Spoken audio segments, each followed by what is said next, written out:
Hola queridos amigos, queridas amigas, bienvenidos a un programa más de Sapere Aude, conversando con los grandes escritores.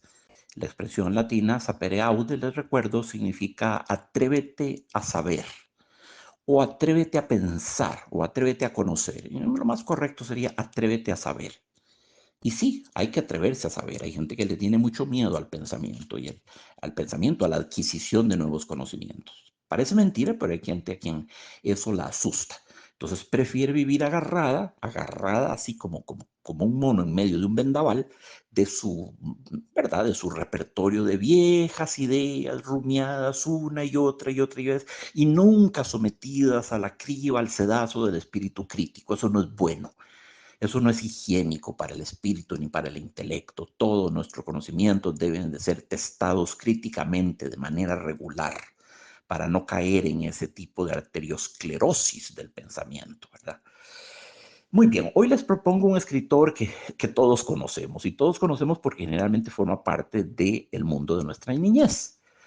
Muchísimos son los niños a los que les regalan tarde o temprano una colección de fábulas de Esopo. Y bueno, evidentemente no puede ser la totalidad de las fábulas de Esopo. No se sabe cuántas fábulas compuso Esopo, pero sabemos que fueron por lo menos 765 y de ahí en adelante. 765. Yo de niño tenía un librito que lo quería muchísimo. Era en blanco y negro y muy lindamente ilustrado.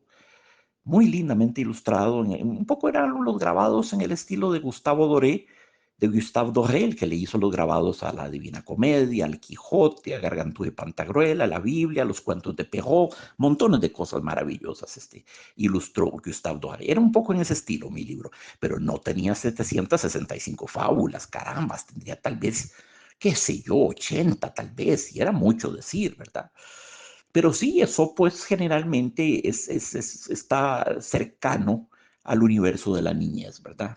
Está cercano. Su mundo de animales, su enorme zoológico, su enorme bestiario, que ahora vamos a ver cuán vasto es, le habla muy directamente al corazón de los niños, porque son todos los animalitos de Sopo son animales pues sí, antropomórficos, ¿verdad? Asumen cualidades o facultades humanas, como la facultad de dialogar, de hablar, de razonar, de inducir, de inferir, de filosofar. No, son animalitos muy inteligentes y ya vamos a ver cuán variada es la fauna de Esopo. En todo caso, Esopo, Aesopus en griego, porque era griego, Aesopus, Aesopus en la versión latina, de Aesopus pasamos a Aesopus y en español simplemente Esopo. Primer punto, ¿existió o no existió Esopo?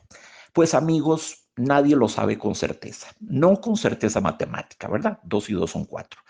Hay algunos pensadores que sienten que no existió, que es un nombre apócrifo que se inventó para poner bajo su rubro un montón de fábulas y de cuentos que eran de tradición oral y anónima y milenaria, ¿verdad? Lo mismo que se ha dicho de Homero. Pero debo decirles que son más los estudiosos, los investigadores que consideran que Esopo sí existió. Son más y más reputados. Entonces vamos a asumir que existió, pero sabiendo que hay quienes opinan de otra manera. Esopo habría nacido en Cílica en el 470 antes de Cristo. Pensadores tan serios como el historiador Heródoto, el comediógrafo Aristófanes y los filósofos Aristóteles, Platón y Sócrates se sabían las fábulas de Esopo de memoria, por lo menos muchas de ellas, no creo que las 165, pero muchas. Entonces, estas intelectuales tan calificados por el amor de Dios, Platón, Aristóteles, Sócrates, Aristófanes, Heródoto, todos ellos daban por un hecho que Esopo había existido y sus fábulas, su corpus de fábulas era considerado como un breviario moral, como una especie de tratado casi de ética y de moral, porque por supuesto en las fábulas hay moralejas y en ellas hay en todas un tipo de enseñanza, ¿verdad? En el orden de la moral, de la conducta, del comportamiento, de la vida social, de la ética, que son muy valiosas sin duda. Muy bien. En el siglo I de la era cristiana se escribe por primera vez una biografía novelada de Esopo, es completamente anónima. Y ya las biografías noveladas de por sí son bastante ficticias en general, ¿verdad? Los diálogos están inventados, hay situaciones que están inventadas, hay muchas cosas que son apócrifas, muchas cosas que son ficticias que el autor mete. Es una novela, es una novela de no sé cuántos cientos de páginas, hay que llenarla con una cantidad de anécdotas que nadie sabe si sucedieron o no. En todo caso, la biografía es anónima. Muy bien. Eh, entonces, hay quienes dicen que Esopo habría vivido entre los siglos 7 y sexto antes de Cristo. Y lo que es más, precisan que habría vivido 36 años, lo cual para la época no está mal.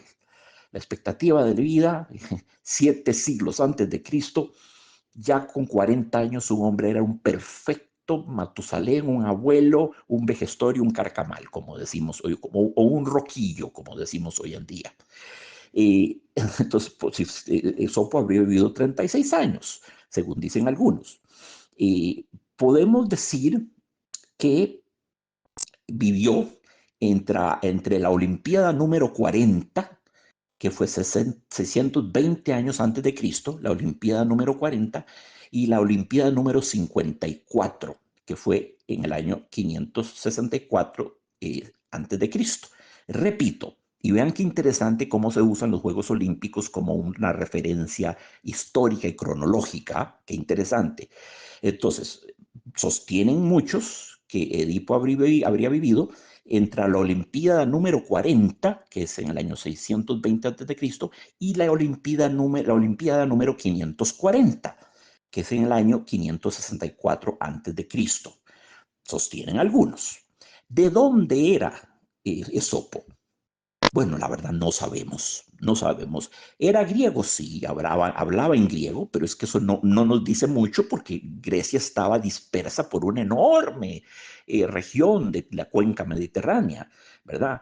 Hay gente que dicen que era de Tracia, otros que es de Sardes, algunos dicen que es de Frigia, de Amorio, de Samos, de Mesembra y de Cotiea. De modo que esas son las ciudades y regiones de las cuales se cree que Esopo fue hijo, ¿verdad?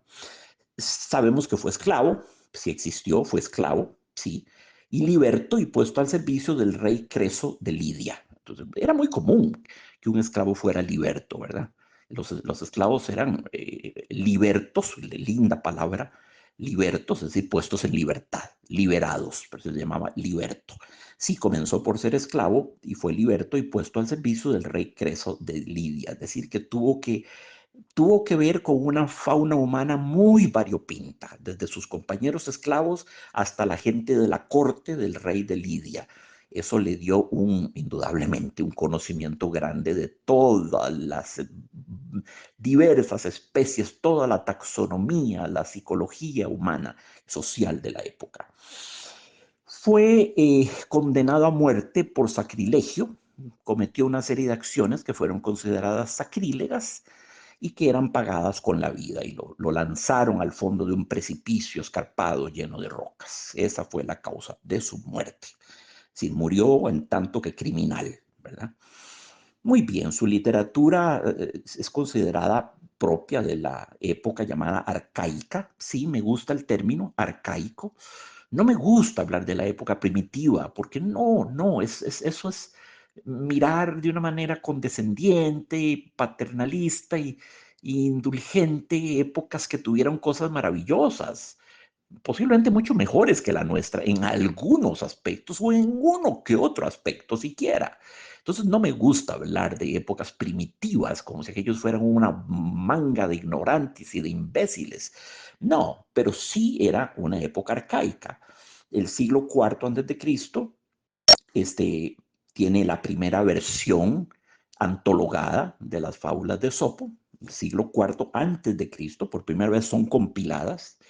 Son compiladas nuevamente en el siglo I de la era cristiana, otra compilación en el siglo II de la era cristiana, una tercera en el siglo V y una cuarta en el siglo IX, perdón. Y todas son anónimas. Entonces, una que viene de 4 siglos antes de Cristo, otra del primer siglo, del segundo siglo, del quinto y del noveno siglo después de Cristo. Cielo santo, estamos hablando de 13 siglos a través de los cuales se hicieron compilaciones de Esopo. Está claro que era una literatura que calaba hondo en el subconsciente colectivo de los pueblos, que era considerada valiosa, que era compilada, que era antologada, que era cuidada, que era preservada, sobre todo que era valorada y con toda razón porque es magnífica literatura. Muy bien, hay 3 tipos de fábulas de Esopo. 3 tipos, y esto vale la pena saberlo. Las fábulas agonales.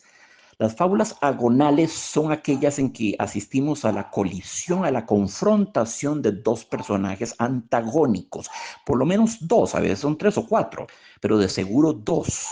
Eso entonces es un conflicto, es una colusión de voluntades, de intelectos, de astucias, diferentes niveles de astucia. Entonces hay una confrontación entre 2 personajes antagonistas, esas son fábulas agonales. Están las llamadas fábulas de situación, donde no importan tanto los personajes ni el conflicto que puedan tener, sino la situación en que están inmersos, la incómoda, difícil situación en la que están, en la que están sumidos y de la cual tienen que salir. El protagonista real de estas fábulas es la situación. Y el tercer tipo de fábulas es la llamada fábulas etiológicas. ¿Qué quiere decir etiología? Bueno, es la ciencia del origen de las cosas. Se puede hablar de la etiología médica, de la etiología de una enfermedad, del origen de una pandemia, una etiología médica. Se puede hablar de la etiología de una palabra, se puede hablar de la etiología de una especie animal sobre la faz de la tierra, ¿verdad? Entonces son etiológicas, es decir, las fábulas nos explican cómo nació una cosa, cómo se creó una cosa, cómo es que algo llegó al mundo. Esas son fábulas etiológicas. Yo ilustraría este concepto de la etiología con una fábula, pero no de Esopo, ustedes me van a perdonar, sino con una fábula de Jean de La Fontaine. Ahí estamos pegando un brinco espectacular porque La Fontaine, gran fabulista, que tomó muchos de sus temas de Esopo para hacer sus fábulas, no todas, pero muchos. La Fontaine es del siglo XVIII, francés del siglo de oro, contemporáneo de Corneille, de Racine, de Molière, de Pascal, de Descartes, del siglo de oro de Francia, ¿verdad? Y bueno, también el siglo de oro español, ¿verdad? Que Calderón de la Barca, Lope de Vega, Cervantes, Quevedo, Góngora, todos esos grandes escritores. El siglo XVII, perdón, fue providencial. Y sí, áureo, sí, dorado, tanto en Francia como en España. Entonces, sí, la etiología nos indica cómo es que una cosa llegó a ser lo que es en el mundo. Y yo a proponerles una ilustración de La Fontaine. La Fontaine tiene una fábula que se llama El amor y la locura. Atención, atención. Es una fábula extremadamente sagaz, con una visión crítica del mundo y con una conclusión muy, muy pesimista. Y la fábula lo que dice es esto, estoy recreándola con mis propias palabras: el amor y la locura se trenzaron en una violenta discusión que pronto llegó a los golpes, a las patadas, a las agresiones físicas más brutales. De esta confrontación resultó que el amor quedó ciego, culpa de los golpes que le propinó la locura. Los dioses intervinieron para hacer justicia y para serenar los ánimos, y al ver al amor ciego, decidieron condenar a la locura a ser el eterno lazarillo del amor. Vean lo grave que es esto. El amor sería un ciego que va conducido por un loco. Es que si fuera conducido por un hombre lúcido y cabal y en todos sus sentidos, pero no, no, el amor es un ciego, el amor es ciego, se dice, el amor es un ciego que va conducido de la mano por un lazarillo, por un vaquiano, por un chicherone, que es la locura. Un loco conduciendo a un ciego. Y eso es el amor. Por eso les decía que es una cuestión muy pesimista. Esa es una fábula de conflicto, claro que sí, es una fábula agonal, porque hay un enfrentamiento violentísimo entre el amor y la locura, pero también es una fábula etiológica. Nos explica la naturaleza del amor, nos explica por qué el amor es como es, por qué el amor llegó a ser esa pasión ciega, acéfala, devoradora, irracional, que nos mueve como una marejada, ¿verdad? la locura del amor, la ceguera del amor. Algunos dirán, no, el amor es clarividente, no ciego. Bueno, eso depende de la experiencia vital de cada cual. Estoy seguro que es ambas cosas. Y estoy seguro que a veces es ciego y a veces es hiperlúcido. No vamos a dirimir eso aquí. Pero en la visión de La Fontaine, en su etiología del amor, él concluye que el amor es ciego y loco porque, bueno, porque se quedó ciego en una pelea a golpes con la locura y la locura fue condenada a hacer las veces de su lazarillo eternamente, recorriendo los caminos de la tierra con un loco a guisa de lazarillo. Entonces, es una fábula también etiológica. Nos está explicando el origen del amor, por qué el amor es como es. Hay un ejemplo de fábula etiológica. Entonces, recapitulo. Fábulas agonales, cuando hay conflicto entre dos personajes o tres. Fábulas situacionales, donde el conflicto realmente no es producto de las diferencias entre los protagonistas, sino de una situación que es difícil, engorrosa, comprometedora. Finalmente, las fábulas etiológicas, que nos explican de qué manera, cuál fue el origen de tal o cual sentimiento o de tal o cual animal o de tal o cual situación sobre la faz de la Tierra. Esos son los tres tipos que tenemos. Muy bien. Eh, y en las fábulas hay siempre, bueno, una situación inicial que es conflictiva, luego entra la actuación de los personajes, ¿verdad? Que aciertan o desaciertan, y finalmente la evaluación del comportamiento de los personajes en la moraleja, que es fundamental en las fábulas de Sopo. La moraleja es fundamental. Esa última frase brevísima, ese último pensamiento, a veces no más que 4 palabras, es importantísimo. Ya vamos a ver por qué. Fábulas de Sopo sin moraleja no son ni siquiera concebibles, ¿verdad? Muy bien. Eh, y las fábulas de La Fontaine fueron retomadas en el siglo I de la era cristiana por Fedro, que las reescribió, rimadas poéticamente, ¿verdad? No se conservan. Fue retomada entre los siglos I y II por Davrio, que también hizo de ellas una versión poética. Sobre todo, hacemos un salto espectacular al siglo XVII, Jean de La Fontaine hizo las fábulas de Sopo en forma también rimada, en versos, usando el verso alejandrino francés de 12 pies, ¿verdad? Y que constituyen una de las cimas de la poesía francesa de todos los tiempos y de la poesía de todos los lugares y de todos los mundos. La gente cree, alguna gente cree que las fábulas de La Fontaine son cuentitos de animalitos para entretener a la realeza en las noches aburridas de palacio. No, no, no, señores, no. No hay una antología de la poesía francesa que se respete que no incluya por lo menos 12 fábulas de La Fontaine. Son extensas, son prodigios de belleza poética. La Fontaine es uno de los grandes poetas que ha producido Francia, a la altura de cualquiera, a la altura de Baudelaire, de Victor Hugo, de Mallarmé, de Verlaine, de Rimbaud, de Paul Éluard, de Guillaume Apollinaire, de quien quiera. Repito, no hay una antología seria de la poesía francesa que no incluya una abundante ración de fábulas de La Fontaine. Formalmente, por la manera que están cinceladas, esculpidas, construidas, son enormes obras de arte. De todos estos fabulistas post-esópicos, lo vamos a llamar, el que mejor hizo su trabajo fue Jean de La Fontaine, sin duda alguna. Sus fábulas están por encima de todo, por encima de los originales de Sopo, por encima de todo. Luego aparece Félix María Samaniego en el siglo XVIII, que de nuevo toma las fábulas de Sopo y las escribe, las reescribe. Eh, Samaniego es un siglo posterior a La Fontaine y su trabajo es bueno. De chiquillo a uno a menudo le regalaban las fábulas de Samaniego junto con las fábulas de Sopo. Las fábulas de La Fontaine eran más difíciles porque si no eran en francés era preciso encontrar una buena traducción al español y con ello quiero decir rimada y con métrica y con que observara todos los preceptos poéticos de la época y eso es muy difícil. Las fábulas de La Fontaine no son fácilmente degustables por niños, justamente en virtud de su complejidad formal y de su riqueza formal, demandan un lector conocedor de la poesía, un lector ya bien macerado en la sustancia poética. Entonces son menos adecuadas para los niños. Pero las de Samaniego sí. Las de Samaniego no tienen grandes pretensiones poéticas y están perfectamente, las puede leer cualquiera. Las de Fedro y las de Dabrio no sé, pues ahí están, ¿qué puedo decir? No son ni buenas ni malas. eh, se han preservado, las que se han preservado, que no son muchas, y sí, tienen el mérito de estar rimadas, pero no califican entre la gran poesía de todos los tiempos, en modo alguno, no.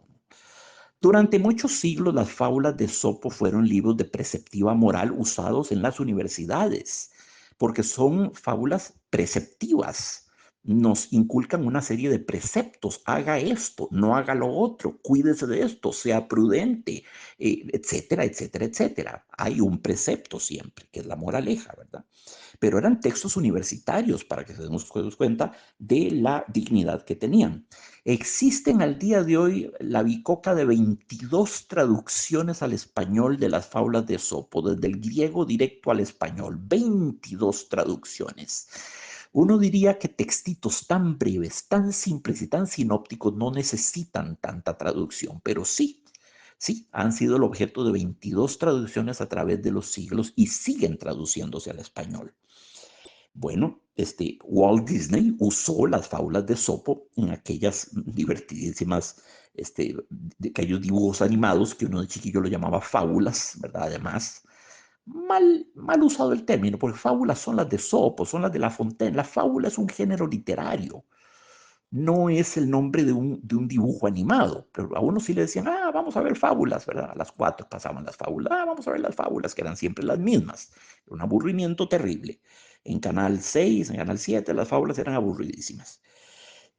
Pero sí, Walt Disney, entre 1929 y 1939, es decir, antes de La Bella Durmiente del Bosque, que es perdón, de Blancanieves, que es su primera gran obra maestra, que es del 40. Qué gran obra es Blancanieves, cielo santo, qué virtuosismo en el arte del dibujo animado, qué salto espectacular dio Walt Disney en el arte de los dibujos animados. Llevar esa bellísima historia a la pantalla grande, ¿verdad? Ver a esa bruja tan perversa y tan horripilante que incluso para un adulto hoy en día da miedo. A mí me da miedo esa bruja, con su verruga en la nariz, sus ojos enormes como platos redondos, perversa la vieja, repulsiva. No, sí, Walt Disney tenía cosas realmente notables y otras, bueno, otras muy concesivas y otras muy cursi. Pero bueno, todos queremos mucho a Walt Disney, crecimos con sus personajes y bueno, le guardamos gratitud a este abuelo cuentacuentos que fue Walt Disney. Walt Disney entre 1929 y 1939, en esa época, previo a sus grandes largometrajes en dibujos animados, hizo sus famosas Silly Symphonies, que significa sinfonías, silly quiere decir tontas, pero no de una manera derogativa, no de una manera peyorativa. Silly, sí, digamos ingenuas, fantasías ocurrentes o tontas o ingenuas, ¿verdad? No es un insulto terrible. Silly, sí, un poquito tonto. Más bien, o tal vez más que tonto, un poquito atarantado, un poquito aturdido es a lo que se refiere en este caso Walt Disney. Y sí, en sus Silly Symphonies llevó a la pantalla pequeña, llevó varias fábulas de Esopo para que se den ustedes cuenta de cuánta gente se ha ocupado de ellas. Las fábulas de La Fontaine, como las de Sopo, como las de Samaniego, como las de Fedro, como las de Dabrio, toda fábula forma parte del género literario que se conoce como microficción. Una microficción, el nombre lo dice todo. ¿Quién creó este término? No se sabe bien. Hay un libro del francés Régis Joffre de 2007 que se llama Microficciones y que fue muy laureado.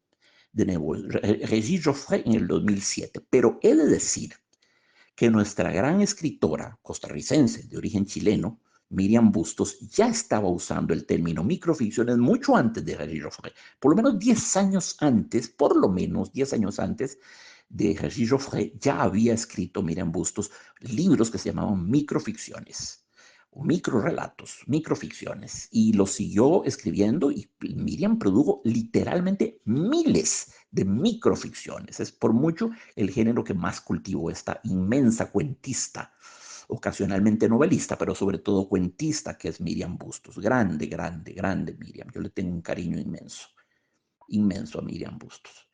Eh, Muy bien, entonces, claro, una fábula es una microficción. Una microficción forma parte de lo que se llama el género parémico, o lo que se llama paremia. Paremia es todo el conjunto de textos diminutos, textos parémicos o paremia, para usar no el adjetivo sino el sustantivo paremia, es toda esa modalidad discursiva que incluye, pongan atención, proverbios, dichos, decires, adagios, cantares, como los llamaba Machado, máximas, como los llamaba La Rochefoucauld, un gran escritor moralista del siglo XVII en Francia, máximas, refranes, greguerías, como las de Ramón Gómez de la Serna, que son estupendas, ¿verdad? Microformas y greguerías, pero también dentro de la paremia están lo que Machado llamaba donaires, están las sentencias, están los aforismos, están los apólogos que se caracterizan por una enseñanza moral. Las fábulas de La Fontaine, perdón, de Esopo, calificarían perfectamente como apólogos. Están los refranes, están todos esos dichos que forman parte de lo que se llama, entre comillas, sabiduría popular y que no siempre son sabios, ¿verdad? Están llenos más bien de incipiencia, que es lo contrario de la sabiduría, no saber, la incipiencia popular. Por el amor de Dios, amigos, cuando me dicen perro que come huevos ni quemándole el hocico, pues eso es una negación de la libertad del ser humano. Eso es un determinismo terrible, eso es una visión claustrofobizante. Entonces el ser humano no tiene capacidad de evolucionar, de corregir. El ser humano no es perfectible, no puede enderezar sus caminos. Si come perros, come huevos, seguirá comiéndolos hasta el final de su vida, ni quemándole el hocico. No hay posibilidad de progreso moral. No, lo siento, eso no se acepta.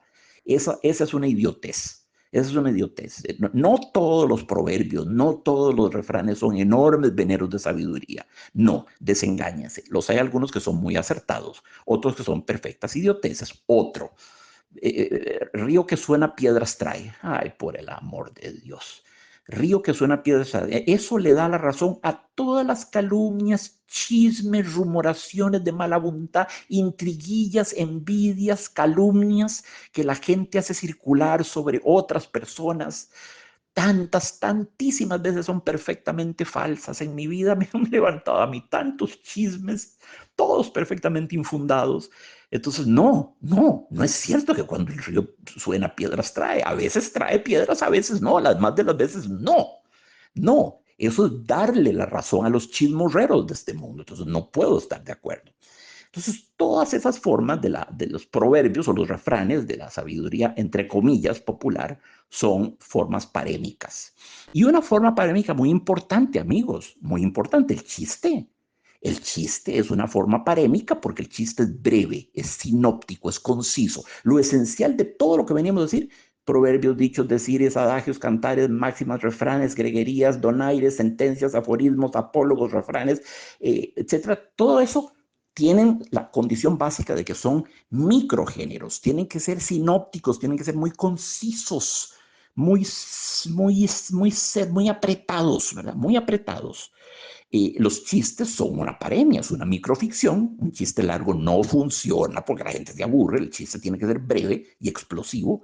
Generalmente es anónimo, es popular. Los chistes no tienen copyright, no paga derechos de autor quien cuenta un chiste inventado por X, Y o Z. A menos que los escriba en un libro y los patente y que reclame regalías cada vez que alguien cuenta sus chistes en una fiesta, lo cual es imposible de controlar. Entonces, sí, el chiste forma parte de la paremia, es un microgénero, es una microficción. Todo chiste es una microficción con toda la dignidad del mundo, inclusive los más soeces, los más obscenos del mundo. Son formas parémicas, como todas esas. No digo que tengan siempre el mismo mérito, hay chistes maravillosos y otros que son absolutamente procaces y además sin gracia, que es lo peor que le puede pasar a un chiste. Un chiste no pretende, como una fábula de Esopo, educarnos, no pretende hacernos ver una realidad o transmitirnos un concepto moral, ético, que va a regir nuestra conducta con los demás. No. Un chiste no pretende, no tiene pedagogismo alguno. Un chiste es es una risa, es un chascarrillo, es una mofa, es una burla, es una carcajada. No hay nada que aprender del chiste, aunque sí es cierto, divierten mucho los chistes. Soy el primero en admitirlo. Claro que son muy divertidos, la vasta mayoría. El chiste también es un género parémico. Claro, sí, como todos los que acabamos de mencionar. Muy bien, ahora quiero, amigos, enumerar los animales que Esopo convoca en sus fábulas. Se van a quedar patidifusos porque realmente es todo un zoológico. Aquí vamos, ténganme paciencia, ¿verdad? Aquí vamos. En las fábulas de Esopo hay un caballo, león, ciervo, camello, rana, murciélago, comadreja, buey, perro, zorra, lobo, gato, águila, gaviota, serpiente, asno, cuervo, escarabajo, gallo, atún, delfín, mosquito, alción, elefante, mono, cerdo, cisne, ganso, rata, jabalí, toro, liebre, oveja, cabrito, cordero, grulla, milán, jilguero, corneja, alondra, ruiseñor, gavilán, golondrina, tordo, mula, pichón, gallina, tortuga, mosca, paloma, hormiga, oso, cangrejo, chivo, cocodrilo, caracol, perdiz y carnero. Y hay otros. No quise hacer la lista extensiva. Hay otros. Es impresionante la gran variedad, por ejemplo, la variedad ornitológica, la cantidad de aves que hay. Es impresionante y con una observación muy aguda de la conducta de las aves. Es que no solamente la zorra y el cuervo, no. El cuervo es uno, pero hay montones de otros, el alción, el ganso, el cisne, la golondrina, la alondra, el torno, los pichones, la gallina, el gallo, montones de la paloma, por supuesto, montones de aves, montones de aves. El universo ornitológico es muy vasto. El universo entomológico también hay muchos insectos y mamíferos, por suerte, todos partes, reptiles sin duda también. Es un zoológico, es una cantidad enorme los animales que Sopo convoca aquí. Este, y que prueban, bueno, por lo menos un conocimiento superficial de la fauna planetaria bastante sorprendente, ¿verdad? Eh, Estamos hablando de un hombre que vivió en Grecia, no sabemos cuánto, si vivió en Grecia, no, con seguridad no tuvo nunca la oportunidad de andar en Tanzania de safari cazando leones, no, eso no lo hizo, ¿verdad? Entonces es sorprendente que tenga un mundo tan vasto en su conocimiento de la fauna planetaria. Entonces, bueno, ahora vamos a proceder a leer algunas de estas fábulas de Esopo, ya sabiendo, teniendo estas consideraciones ya bien digeridas, vamos a leer muchos cuentos de Esopo, no cuentitos, sí, las fábulas son cuentos, claro que sí, son mini cuentos, califican como mini cuentos. Entonces vamos a proceder a leerlos y a comentarlos. Aquí vamos, amigos, con algunas fábulas de Esopo, para darnos a cuenta de lo austeras, de lo sobrias, de lo directas, de lo apretadas, de lo cerradas que son, ¿verdad? Uno, muy curioso, los murciélagos y las comadrejas. Recuerden que estábamos hablando de una forma parémica. Estas fábulas a veces lo que tienen son dos líneas, tres líneas. Los murciélagos y las comadrejas. Cayó un murciélago a tierra y fue apresado por una comadreja. Viéndose próximo a morir, imploró el murciélago por su vida. Le dijo a la comadreja que no podía soltarlo porque de nacimiento era enemiga de los pájaros. El murciélago replicó que no era un pájaro, sino un ratón, librándose con esta astucia. Algún tiempo después volvió a caer de nuevo en las garras de otra comadreja y le suplicó que no le devorara. Contestó esta comadreja que odiaba a todos los ratones. Y el murciélago le afirmó que no era ratón, sino pájaro. Y si se libró así por segunda vez. Y la moraleja reza, si nos adaptamos a las circunstancias, podemos sobrevivir. Bueno, este murciélago que se transformaba en ave o en ratón según su conveniencia, acomodaticio, ¿verdad? No es evidentemente un personaje de una gran integridad, no es lo que llamaban a Tomás Moro a man for all seasons, un hombre para todas las estaciones, que no cambiaba de color con las estaciones, un hombre íntegro de una pieza. Bueno, fue lo que costó que le cortara la cabeza a Enrique VIII, ¿verdad? Porque Tomás Moro, Sir Thomas More, no aceptó las trapacerías y las cochinadas que Enrique VIII hizo durante su reinado. Entonces, este murciélago, pues no es un personaje que yo quisiera imitar, ¿verdad? Adaptativo, metamórfico a su conveniencia, pero bueno, es, es una, es una fábula que tiene su validez. La vida es de los adaptativos, ¿verdad? De quienes más se adapten. Pero no, ese murciélago no es heroico, evidentemente no. Es un maestro de la mímesis camaleónica, de la adaptación. Soy pájaro o soy ratón según me conviene. Otra fábula de Sopo, los bueyes y el eje de la carreta. Vean cómo combina animales y objetos. Otra cosa, a menudo combina, eso no lo hablamos, también la flora combina árboles diferentes.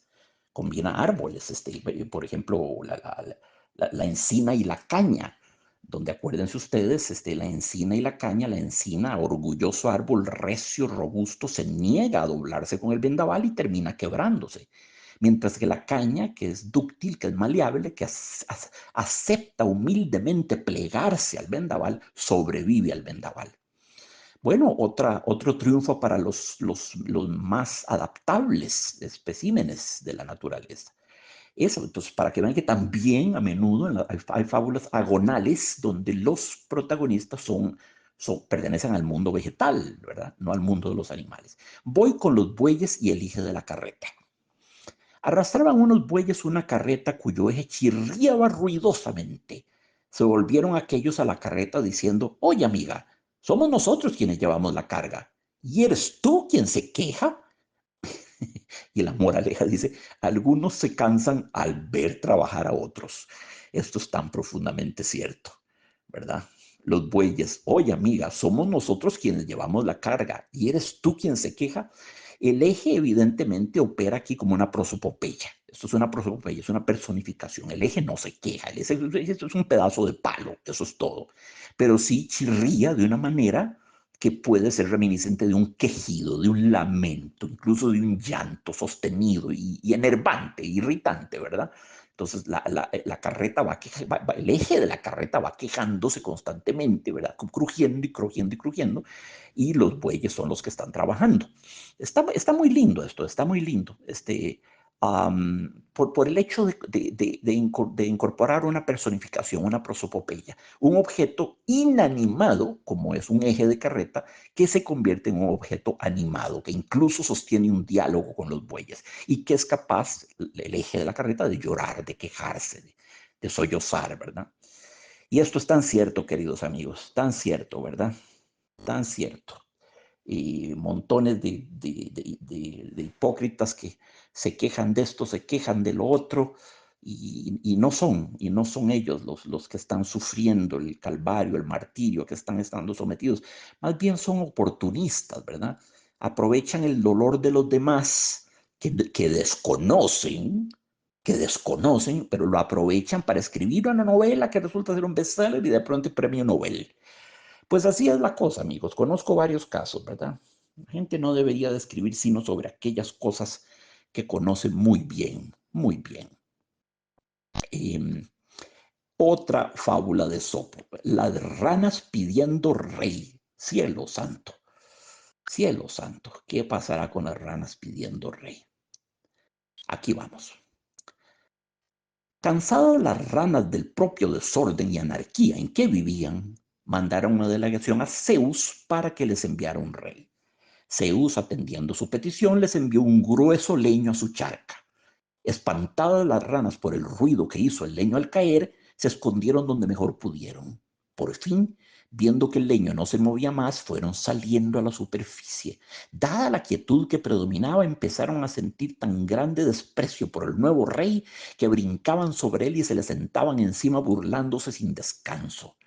Y así, sintiéndose humilladas por tener de monarca un simple madero, volvieron donde Zeus pidiéndole que les cambiara el rey, pues este era demasiado tranquilo. Indignado, Zeus le mandó una activa serpiente de agua que una a una las atrapó y devoró a todas sin compasión. Sí, las fábulas de Esopo pueden ser muy duras. Y yo lo recuerdo de chiquillo. Había fábulas que me impresionaban porque eran brutales.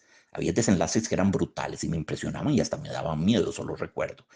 Bueno, aquí tienen ustedes estas ranas pretenciosas, les mandan un madero, caen en el estanque y empiezan a hacer leña del árbol caído, ¿verdad? Como toda chusma, como toda canalla, las ranas donde ven que el monarca es inocuo, se le montan encima, lo escarnecen, lo ultrajan, lo vejan, lo escupen, bailan sobre él, le brincan, lo irrespetan por completo, lo que es lo típico de las personas, típico de los individuos débiles y que actúan de manera gregaria, de las manadas, de las piaras, de las muchedumbres oclocráticas, iracundas, que hay una crítica muy profunda a ese tipo de conducta, ¿verdad? Tan estudiada por la psicología de masas, ¿verdad? La masa enfurecida que actúa como una sola cabeza, ¿verdad? Una sola cabeza con 1000 cuerpos.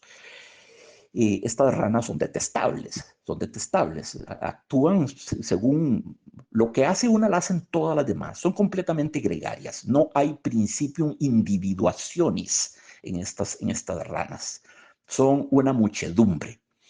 El gran filósofo Leibniz establecía una diferencia muy grande entre muchedumbre y multitud. Es decir, en una multitud los individuos todavía existen como individuos. Son muchos, pero son individuos. En una muchedumbre ya no hay individuos. Es una sola cabeza iracunda que mueve a 50.000 cuerpos.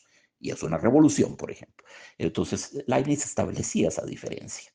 Entonces, claro, Zeus viendo aquello se siente indignado y les tira una serpiente de agua que una a una las atrapó y devoró a todas sin compasión.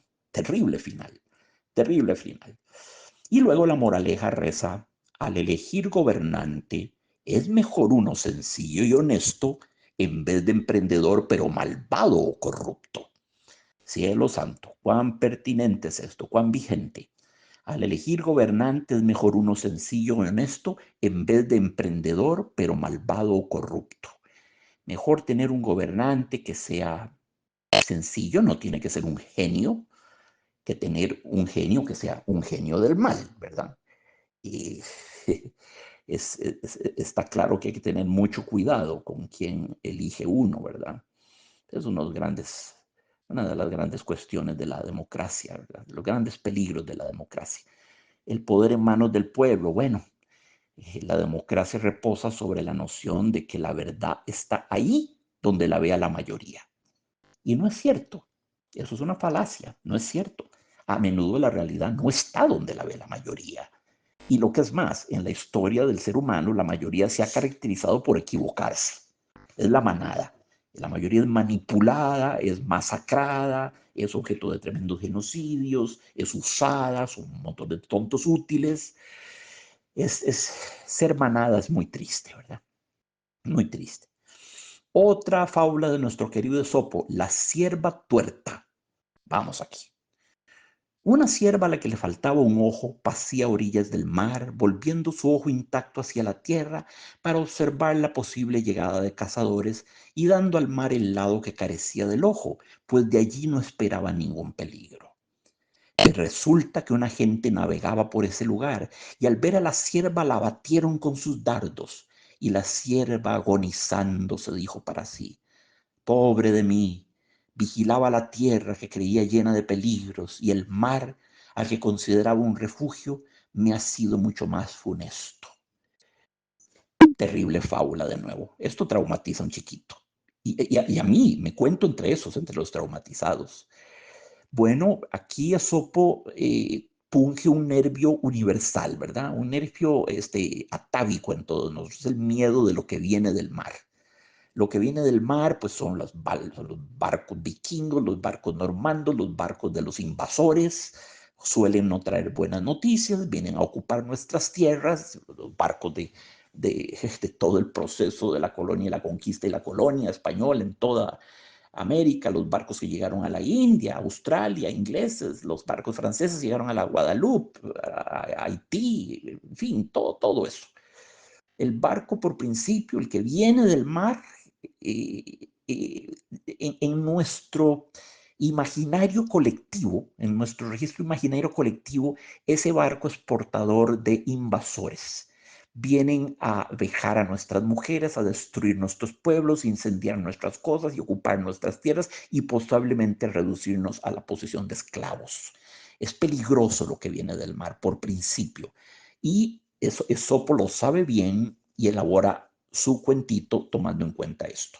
Entonces, claro, la sierva tuerta, viendo únicamente el del lado de la tierra, no se imaginó que la muerte iba a llegarle desde el lado del mar y abatida por dardos, que es una terrible manera de morir además. Pobre de mí, dice, a menudo esto lo traduce como mísera de mí o infausta de mí, mísera de mí, infausta de mí, asiaga de mí, pobre de mí. Esas son expresiones más o menos equivalentes. Y dice, vigilaba la tierra que creía llena de peligros y el mar al que consideraba un refugio me ha sido mucho más funesto. Y la moraleja dice, procura ver las ventajas y desventajas de todas las cosas. Ahí la moraleja se queda corta con respecto a la intensidad de la fábula, que realmente es extraordinaria. Es extraordinaria. Parece que no, pero una fabulita así lo sacude a uno, lo sacude. Entonces, ahora voy a leerles una fábula que se llama La cabra y el asno. Seguimos con estos pareos, ¿verdad? Es uno y otro, ¿verdad? La cabra y el asno. Son fábulas del tipo agonales, conflictos entre dos personajes antagónicos. Entonces, la cabra y el asno. Una cabra y un asno comían juntos en el establo. La cabra empezó a envidiar al asno porque creía que él estaba mejor alimentado. Le dijo, entre la noria y la carga, tu vida sí que es un tormento inescapable. Finge un ataque y déjate caer en un foso para que te den unas vacaciones. Tomó el asno el consejo y dejándose caer se lastimó todo el cuerpo.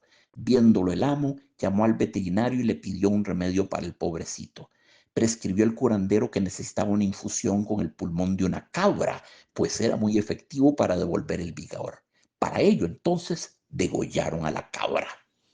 Pues sí, y me alegro mucho.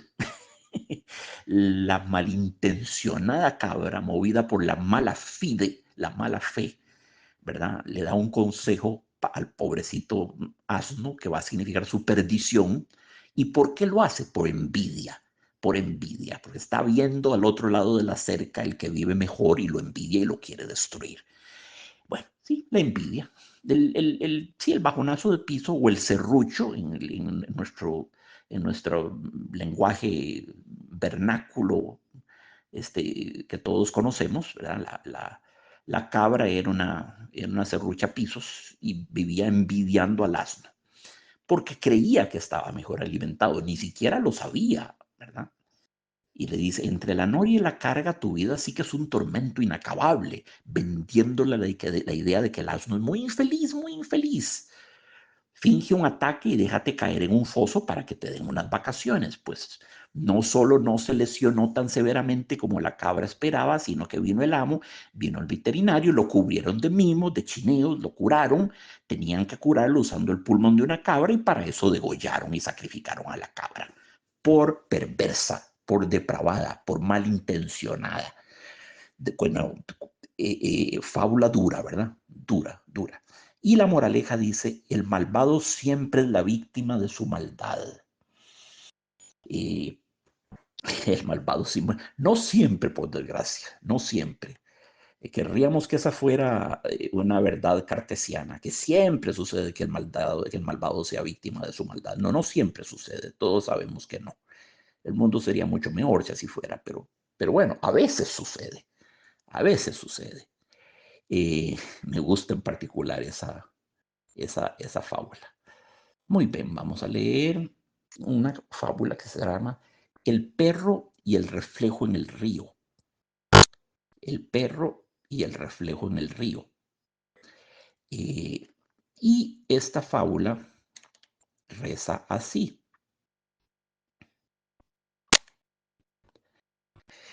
Vadeaba un perro un río llevando en su hocico un sabroso pedazo de carne. Vio su propio reflejo en el agua del río y creyó que aquel reflejo era en realidad otro perro que llevaba un trozo de carne mayor que el suyo.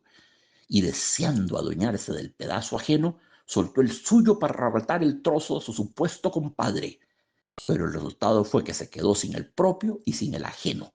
Este porque no existía, solo era un reflejo, y el otro, el verdadero, porque se lo llevó la corriente.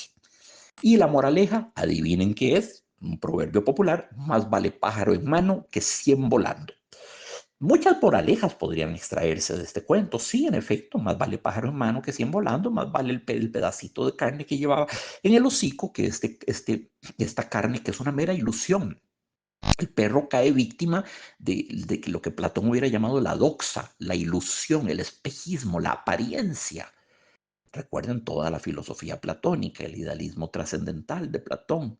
Las cosas que vemos son reflejos, son apariencias, son ilusiones, son mentiras de nuestros sentidos, porque lo que realmente existe de todas esas cosas es la idea. Yo aquí tengo un escritorio frente a mí, no es un escritorio, eso es una apariencia de escritorio. El escritorio ideal, la idea arquetípica de escritorio, que mora en el topos Uranos, que es como el reino de los cielos de Platón, donde están todas las ideas eternas, suspensas, inmóviles. Ese es el único escritorio verdadero. El que tengo aquí es una apariencia. Así que esta fábula, si la conoció, debe haberle sido grata a Platón, debe haberle sido grata. Entonces el perro vio su propio reflejo en el agua del río. Creyó que ese reflejo era la realidad. Ya el hecho de andarse viendo en el río es un acto de narcisismo, siento yo. Primer pecado del perro. Creyó que era otro perro que llevaba un trozo de carne mayor que el suyo. Sí, el viejo error óptico, ¿verdad? La vieja ilusión. La hierba siempre está más verde al otro lado de la cerca. Entonces ya aquí peca también de envidia. Y claro, deseando adueñarse del pedazo ajeno, soltó el suyo para arrebatar el trozo a su supuesto compadre. Entonces aquí ya lleva vanidad, eh, envidia y codicia. Codicia y hurto, además. Codicia y hurto. Le arrebata el trozo a su supuesto compadre. He's a greedy dog. Es un perro codicioso, ¿verdad? El resultado fue que se quedó sin el propio y sin el ajeno. Este porque no existía, solo era un reflejo, y el otro, el verdadero, porque se le llevó la corriente. Eso es muy bien, está muy bien ese. Muy bien, muy bien. Ya ven de cuántos errores es capaz este perro, ¿verdad? Eh, acumula error tras error. Eh, Muy bien. Vámonos ahora con otros animalitos. Otros animalitos, y en este caso vamos a tener un roedor y un anfibio, un batracio, el ratón y la rana. A ver qué nos dice Sopo sobre el ratón y la rana. Un ratón de tierra se hizo amigo de una rana para desgracia suya. La rana, obedeciendo a desviadas intenciones de burla, ató la pata del ratón a su propia pata. Marcharon entonces primero por tierra para comer trigo, luego se acercaron a la orilla del pantano. La rana, dando un salto, arrastró hasta el fondo al ratón, mientras que retozaba en el agua lanzando sus conocidos gritos. El desdichado ratón, hinchado de agua, se ahogó, quedando a flote atado a la pata de la rana. Lo vio un milano que por ahí polaba y apresó al ratón con sus garras, arrastrando con él a la rana encadenada, quien también sirvió de cena al milano. La moraleja: toda maldad se paga. Hoy en día hablaría la gente del karma. Yo no. Es una palabra que se ha trivializado, que se ha banalizado, que se ha charraleado. Todo el mundo habla del karma. Es una especie de noción de filosofía popular, de cafetín, de soda universitaria. No, no, no. El karma significa otras cosas bastante más profundas de lo que la gente piensa. Es una palabra que está pidiendo a gritos revisión semántica. Una revisión. ¿Qué significa realmente el karma? Todo el mundo la usa sin saber exactamente qué es. Es una palabra de moda, digamos. Bueno, este es otro cuento terrible. Es espeluznante si lo vemos bien. El ratón amarrado a la pata de la rana que se ahoga porque tiene un peso, un lastre que lo jala al fondo del estanque, se ahoga, se hincha, queda flotando, ¿verdad? Amarrado a la pata de la rana, unidos en la muerte, en una especie de unión tanásica macabra, una especie de bodas de sangre. Estoy exagerando. Sí, sí, una especie de bodas de sangre a lo García Lorca, de macabro maridaje, ¿verdad? Unidos por la pata, la maldita rana que se tiró al agua y ella feliz pero claro, es su medio, o es uno de sus medios. Pobre ratón, arrastrado hasta el fondo, se hundió. Imagínense la desesperación del ratón ahogándose allá en el fondo, tratando de salir a la superficie y el peso de la rana que lo lastraba y lo jalaba hacia el fondo. Es terrible. Yo como niño, a mí estas cosas como niño me impresionaban, me impresionaban. No, no, nunca me pusieron a llorar ni me dieron pesadillas, pero las leía y yo me sentía sobrecogido. Me quedaba así como en un silencioso respeto. Realmente la situación que describe Sopo es espeluznante, ¿verdad? Y bueno, esta pérfida rana que ahoga a su ratón, después de que el ratón fue generoso, se la llevó a comer donde había trigo y donde había cositas que se pueden comer en la superficie, luego la rana lo retrotrae a su medio y lo ahoga, pero resulta que aparece un milano, una especie de una ave depredadora, ¿verdad? Y ve al ratón flotando en la superficie del lago, lo arrebata con sus garras, arrastrando con él a la rana encadenada, que también sirvió de cena al milano. Y aquí tenemos incluso un lindo efecto poético. Y apresó al ratón con sus garras, arrastrando con él a la rana. Esas son y las garras arrastrando rana. Muy agresiva la sonoridad, muy agresiva. Aquí la forma, ¿verdad? Los fonemas, la sonoridad dicen, en cierto modo, ilustran el contenido violento de la fábula. Es tremendo. Ustedes saben que la rana, bueno, los sapos también, las ranas en la mitología antigua tenían miles de significados, como todos los animales de que tenemos memoria, tienen valencias simbólicas positivas, valencias simbólicas negativas. Están dentro de lo que se podría llamar el régimen diurno de la imagen y el régimen nocturno de la imagen. Son luz y son sombra. Eh, eh, Así que es el caso, pero la rana es muy curiosa porque pertenece a tres reinos. Repta sobre la tierra o brinca sobre la tierra, nada en el fondo del agua, en la superficie, y vuela cuando salta. Entonces pertenece a tres elementos. Pertenece a agua, a tierra y a aire. Y de pocos animales se puede decir eso, ¿verdad? Esa es una rana, pertenece a tres elementos, al agua e incluso a la mezcla del agua y la tierra, que es el fango, típicamente, y también al aire, en tanto salta y pueden saltar muchísimo, ¿verdad? Las ranas arborícolas, las ranitas de los árboles, cielo santo, pueden casi volar, suspenderse en el aire, es muy impresionante. Entonces son como aves en cierto modo, como peces en cierto modo y como simples animales terrestres en cierto modo, ¿verdad?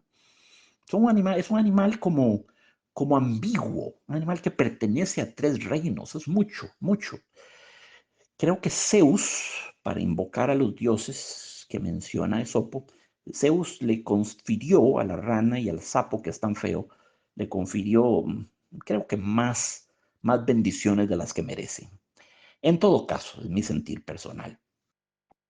La siguiente fábula de Esopo, muy linda, se llama El ratón campestre y el cortesano.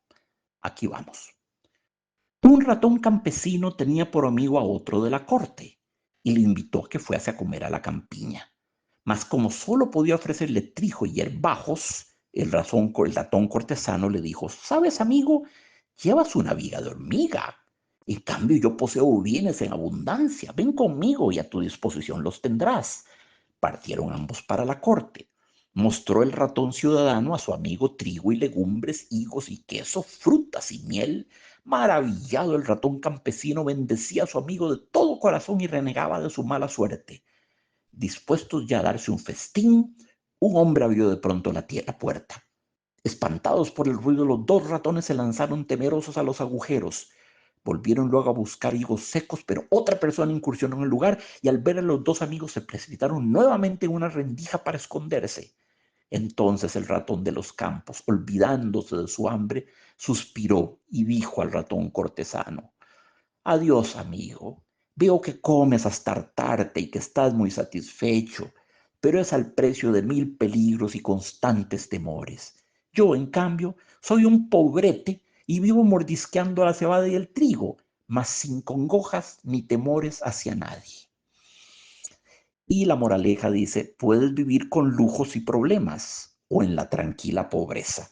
Qué interesante está esto, qué lindo. Ya he visto varias fábulas y recuerdo en el Liceo Franco-Costarricense leer un librito de cuentos que hablaba sobre las peripecias, sí, de una parejita de ratones, el ratón campestre y el ratón de la ciudad. En este caso es más que un ratón de la ciudad, es un ratón cortesano, es un ratón de sangre azul, un ratón noble, es un huésped de palacio, ¿verdad? Un inquilino de palacio y come como un sultán, ¿verdad? Come como un paria, ¿verdad? Como un pachá. Este, entonces, sí, la moraleja nos dice: puedes vivir con lujos y problemas o en la tranquila pobreza. Un día de estos, amigos, leía una lista de los hombres más ricos del planeta. Y bueno, pasamos por los Rothschild y por los Walton, que son los dueños de Walmart. Pasamos por el señor que es dueño de todo: L'Oréal, Louis Vuitton, Yves Saint Laurent, Pierre Cardin, Coco Chanel, todo lo que se pudo uno imaginar de la moda. Ese tenía 420 billones de dólares, hasta que llegué al más rico de todos. Ese que hacía ver a los otros como puros menesterosos y casi que sin techo, casi que pobres ciudadanos destechados. El hombre más rico del mundo al día de hoy es el príncipe árabe Al Saud. Al Saud tiene una fortuna que se estima en 1.5 trillones de dólares. Es difícil de conceptualizar, ¿eh? Es difícil de ver. Un millón, bueno, un millón es 1000 veces 1000. Un billón es 1 millón de millones. Un trillón es, a ver, ¿cuánto vendría siendo? Un trillón vendría siendo 1 billón de billones. Un billón es 1 millón de billones. Un trillón es un billón de billones. Eh, sí, a ver, un millón de millones es un billón. Un billón de billones es un trillón. Sí, sí, es así. Entonces el hombre tiene 1.5 trillones de euros, no dólares, euros. Produce el 15% del crudo que se consume en el mundo entero al día de hoy. Si mañana quisiera cerrar sus petrolíferas, causaría el caos en todo el planeta. Pero amigos, ustedes se imaginan la vida que lleva este pobre hombre. Ustedes se imaginan los desfiles de gente que están tratando de robarle por aquí, por allá, ¿verdad? Haciéndole agujeritos hasta las alforjas para que corran los denarios, para que corran los maravedís, para que corra el dinero. La cantidad de estafadores potenciales que debe tener, sus asesores financieros deben de pegarle mordiscos y robarle sus tajadas por todas partes. Un hombre así solo puede vivir como un paranoide, como un paranoico en la celda de su paranoia, cuidando su riqueza. Todo el mundo está detrás de él tratando de have a piece of him, de robarlo, de hurtarlo. No puede haber paz, no puede haber serenidad del alma con tantísimo dinero. Tantísimo, y no hablemos los problemas fiscales, tributarios que debe de tener. No, no, no, no, no. No, no, ¿quién quiere tener esa cantidad de dinero? Es una maldición. Se vuelve loco uno tratando de gestionar un imperio de esa magnitud. Es decir, comparado al señor que tenía 420 billones, ese señor es un Bueno, hay que hacer rifas, hay que hacer bingos, hay que hacer totogoles, tómbolas, teletones. Es un pobre mendicante, es un pordiosero el señor de los 420 billones comparado con uno que tiene 1,5 trillón, 1,5 trillones, ¿verdad? Es impresionante, es impresionante.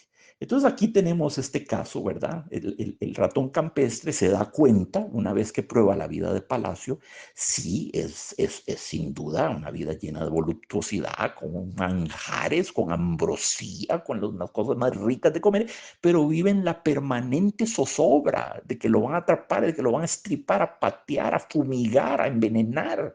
Una trampa de ratones, ¿verdad? No se puede comer bien así. La digestión demanda un mínimo de paz, un mínimo de serenidad, un mínimo de seguridad. Sin seguridad no es posible la felicidad. Sin seguridad vivimos en la ansiedad que la genera la incertidumbre, ¿verdad? ¿Qué voy a hacer mañana? ¿Qué voy a comer mañana? ¿Qué profesión voy a hacer mañana? ¿Qué va a decir mañana? ¿Qué va a suceder con mis enfermedades mañana? En fin, todo, la ansiedad siempre está orientada hacia el futuro, por principio. Eso es un axioma. La ansiedad la genera la incertidumbre. Y ese tipo particular de angustia, llamamos ansiedad, la genera la incertidumbre. Entonces, bueno, aquí tenemos a un ratoncito, que el cortesano, que para él no es problema porque él está acostumbrado, es un escapista profesional. Y además, imagínense la cantidad de rincones en sombra que puede haber en un palacio, con sus sótanos y sus áticos y sus rincones oscuros. Él sabe moverse y deslizarse y correr furtivo en ese medio. Es su hábitat, pero no es el hábitat del ratón campestre. Para él aquella es una vida insufrible, imposible. Lo podría sentir un campesino del campo profundo, de la campiña profunda, que viene a una ciudad y se ve que no puede cruzar una calle porque hay 20,000 monstruos rugientes que son camiones y carros que lo van a aplastar, ¿verdad? Se podría poner esa comparación. Entonces, sí, no todo es abundancia, no todo es abundancia. Y bueno, hay que ver, Fede. Más vale comerse la sopita este, austera, sobria, frugal, eh, pero, pero con paz en el espíritu, con paz, con serenidad. Nada, nada vale eso. Nada está por encima de eso que la paz. Una fábula más de Sopo, y esta se llama El padre y las dos hijas. Aquí vamos. Un padre tenía dos hijas. Una casó con un hortelano y la otra con un fabricante de ladrillos. Al cabo de un tiempo fue a visitar a la casada con el hortelano y le preguntó sobre su situación. Ella dijo, todo está de maravilla conmigo, pero sí tengo un deseo especial, que llueva todos los días con abundancia para que así las plantas tengan siempre suficiente agua. Pocos días después, el padre visitó a su otra hija, también preguntándole sobre su estado, y ella le dijo, no tengo quejas, solamente un deseo especial.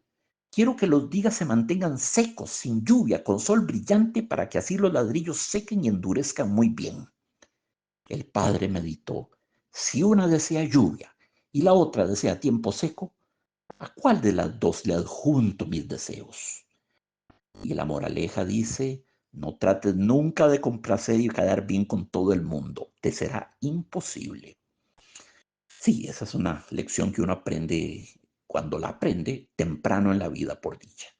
Debemos de renunciar a la fantasía de ser universalmente amados. Habrá gente que nos quiere y habrá gente que no nos quiere. No digo que nos odie, pero nos malquiere. Llamémoslos malquerentes, malquerentes, sí. No enemigos, no necesariamente detractores o rivales, no.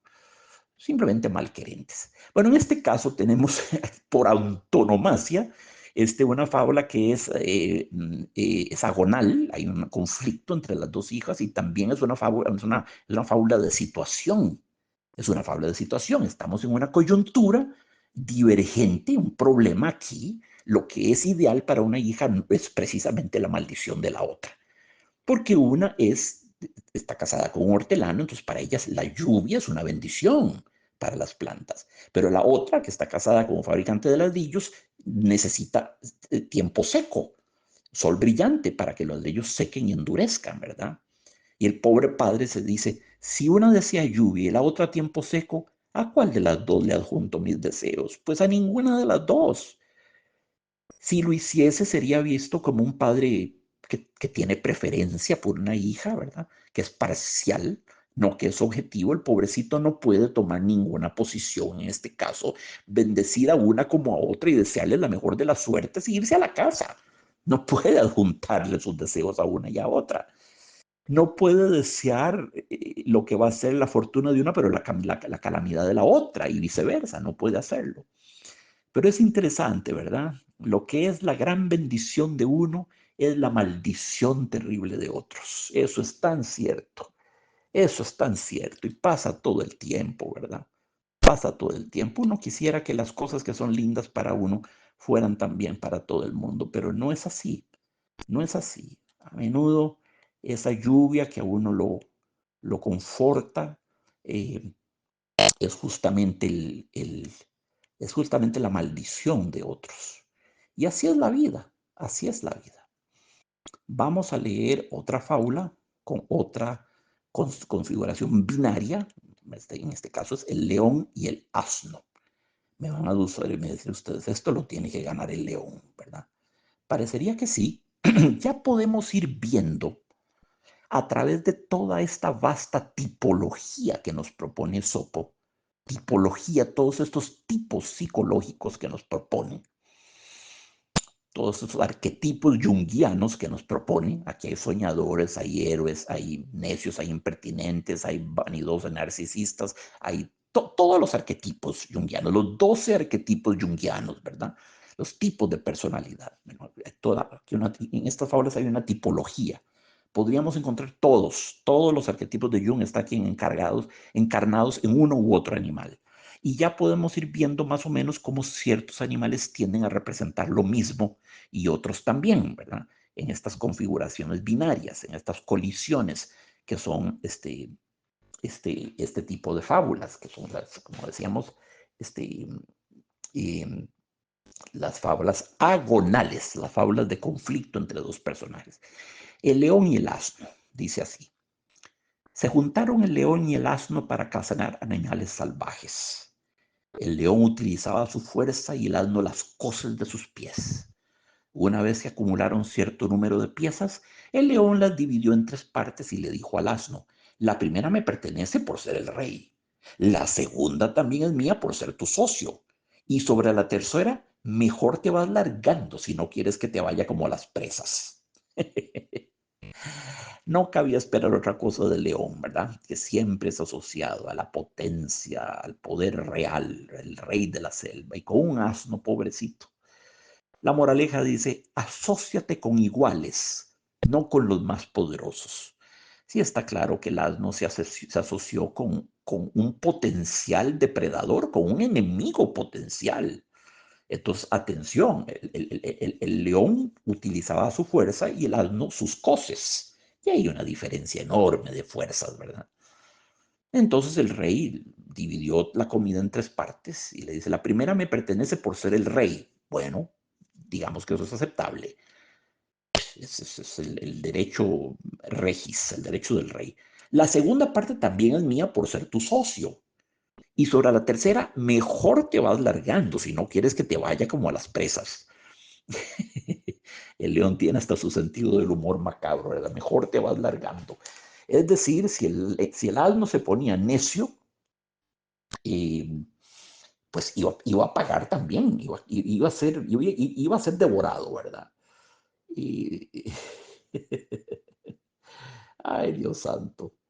Este, sí, aquí está el asno, como aparece a menudo, ¿verdad? Simbolizando la idiotez, en este caso asociarse con un león, representaba un peligro, es una imprudencia de parte del asno, se consideró más poderoso de lo que era, jugó en una liga que no era la de él, sobrevaloró sus potencialidades, ¿verdad? Eh, y, y bueno, por poco paga con la vida, ¿verdad? Le fue bien, le pudo haber ido peor. Bueno, ahora les tengo una fábula muy interesante que tiene por nombre eh, El entrecano y las dos prostitutas. Un entrecano es un hombre ya pasablemente canoso. Eso es todo. Un hombre que ya tiene canitas en el pelo. Es un lujo tener canas. Indica que hay pelo. Para que haya canas tiene que haber pelo. La alopecia no nos deja la opción de canas. El entrecano y las dos prostitutas de Sopo. Un hombre con canas tenía dos amantes, una joven y otra vieja.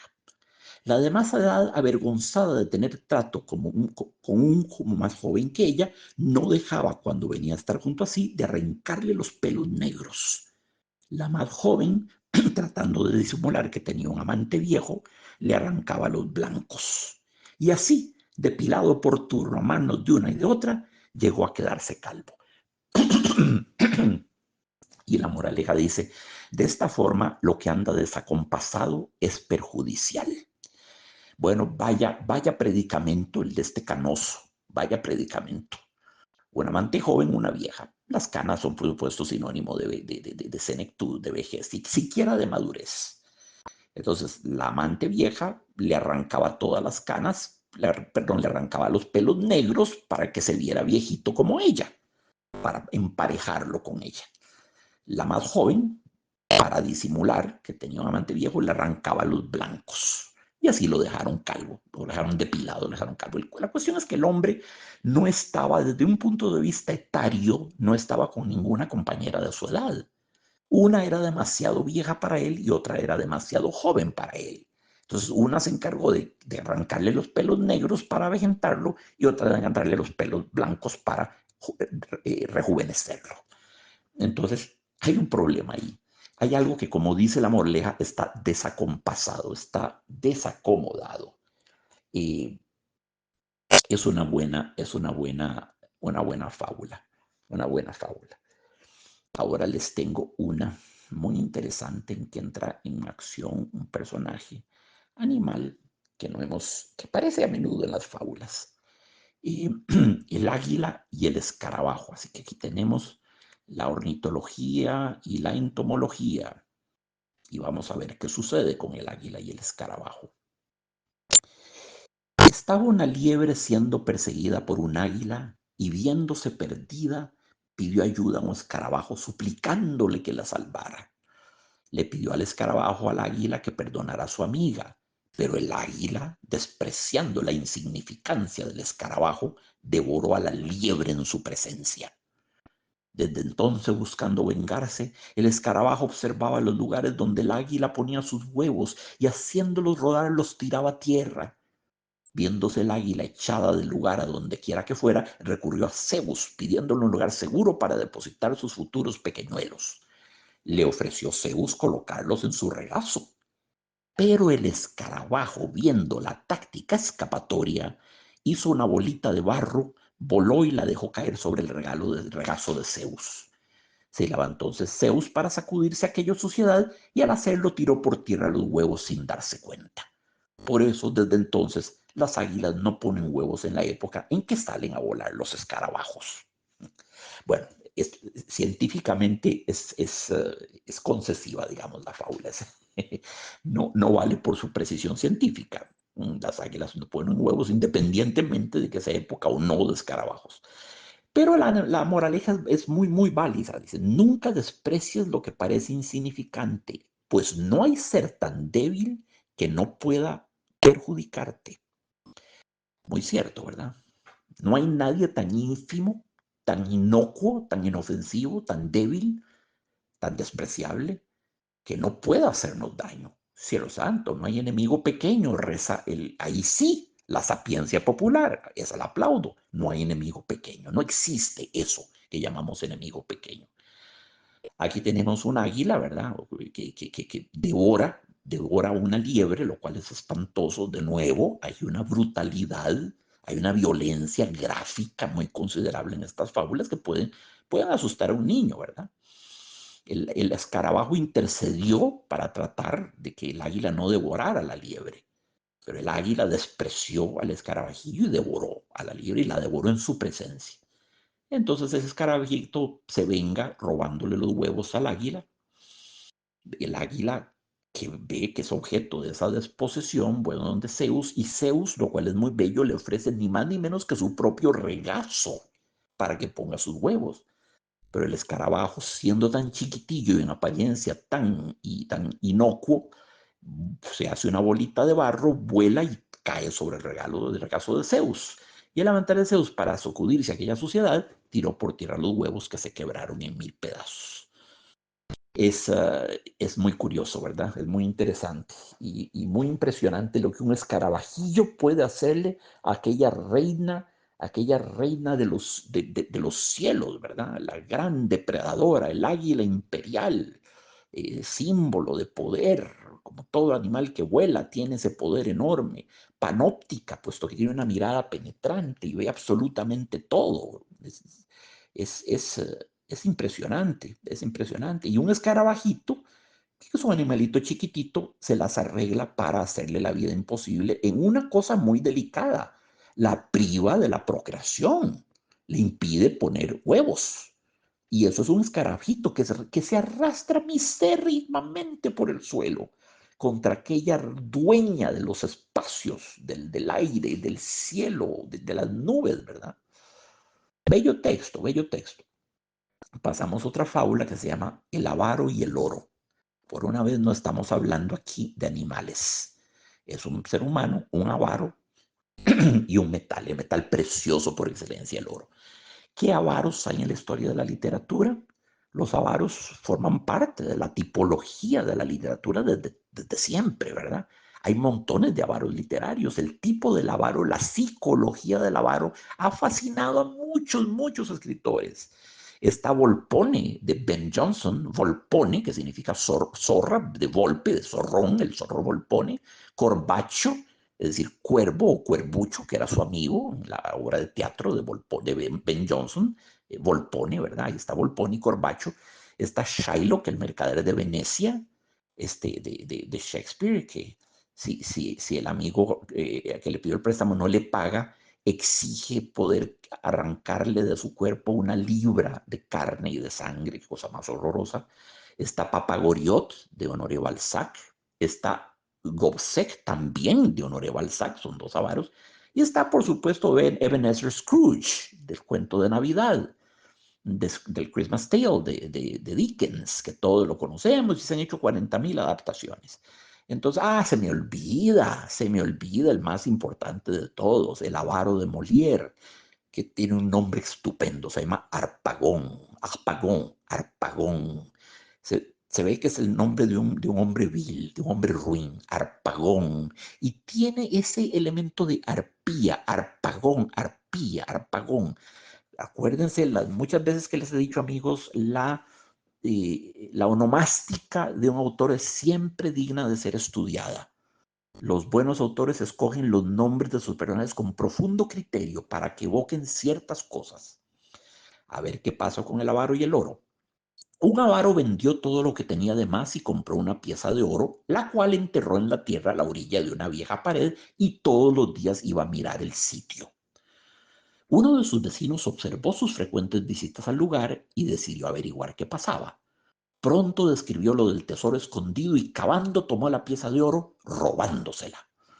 El avaro a su siguiente visita encontró el hueco vacío y jalándose sus cabellos se lamentaba amargamente. Entonces otro vecino, enterándose del motivo de su queja, lo consoló diciéndole: Mira, da gracias de que el asunto no es tan grave. Ve y trae una maldita piedra y colócala en el hueco. Imagínate entonces que el oro está todavía ahí. Para ti será lo mismo, que aquello sea o no sea oro, ya que de por sí no harías nunca uso de él. Nunca lo veías, nunca lo manipulabas, nunca lo comerciaste. Entonces usa simplemente una piedra. Y la moraleja dice: valora las cosas por lo que sirven, no por lo que aparentan. Aquí en esta fábula hay un contenido hondo. El avaro hace un berrinche, es lo propio de todos los avaros, el arpagón, cuando le roban el cofrecito de monedas, se tira al suelo. entra en convulsiones, en espasmos, se espuma por la boca, maldice, implora a los cielos.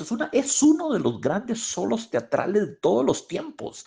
Es una cadenza de virtuosismo para un actor. Cielo santo, es una delicia interpretar ese personaje. Porque Harpagón, el avaro de Molière, es un hombre muy infeliz, pero muy infeliz que sufre profundamente. Su avaricia lo hace sufrir. Hay montajes en los cuales lo vemos al final comiéndose sus moneditas, comiéndoselas, su amor por aquellas monedas de oro en la cajita que tenía era tal que siente que solo ingiriéndolas van a ser parte de él. Las va por así, de alguna manera, las va a digerir en su mente delirante, las va a digerir, las va a convertir en sustancias asimilables por el cuerpo de alguna manera. De nuevo, está delirando y ya siendo parte de su ser, constitutivas ya de su ser, habiéndolas introyectado, habiéndolas consumido, nadie podría robárselas. Y es una berrinche tremendo el que hace Harpagón. Y este también. Bueno, es que aquí tienen ustedes, ¿por qué es valioso el oro? El oro es valioso porque es valioso, la verdad sea dicha. El oro es valioso por su valor simbólico. No es un valor intrínseco, es un valor extrínseco, es el valor que los seres humanos le han asignado debido a una serie de asociaciones míticas. Se ha convenido en decidir que el oro es el rey de los metales y que es valiosísimo y que el color dorado es el color de la realeza y de los reyes, ¿verdad? De las monarquías, de la aristocracia. Pero esa es una suma de valores cristalizada por convención unánimemente sobre un objeto que en tanto que tal no vale más que una lata. El oro no vale más que una lata, no es más útil que una lata. Una lata puede ser inmensamente útil. Una vulgar lata de zinc puede parar una gotera y evitar una inundación doméstica. El oro es valioso porque es valioso. El oro es valioso porque alguien en algún momento decidió que fuera valioso. Tiene un valor puramente simbólico, no fáctico, no real. No es más útil, repito, que una lata. Pero sucede que en el mundo de los seres humanos todo es simbólico. Entonces, siendo un homo symbolicus, siendo un animalito simbólico, en el ser humano el símbolo tiene un inmenso valor. Entonces, este avaro está sufriendo por toda la simbología que tiene el oro, que en realidad es un montón de humo. Es un montón de humo. Si quiere, puede eliminarla. Caramba, si yo padezco de mala salud y necesito un trasplante de un riñón o de un hígado, eso no es simbólico, eso es un peligro real a mi vida. Y la víscera que me van a implantar, Dios primero, tiene un valor inmenso para mi sobrevivencia. Pero si tengo un anillo de oro, eso vale solamente porque alguien algún día decretó que el oro era valioso y por lo tanto todo el mundo acríticamente corrió a decir, sí, es valioso, es valioso, es valioso.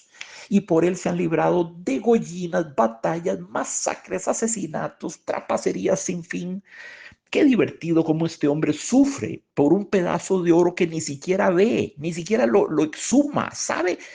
Su felicidad es saber que está ahí enterrado, saber que ahí lo tiene enterrado, saber que yace ahí, ¿verdad?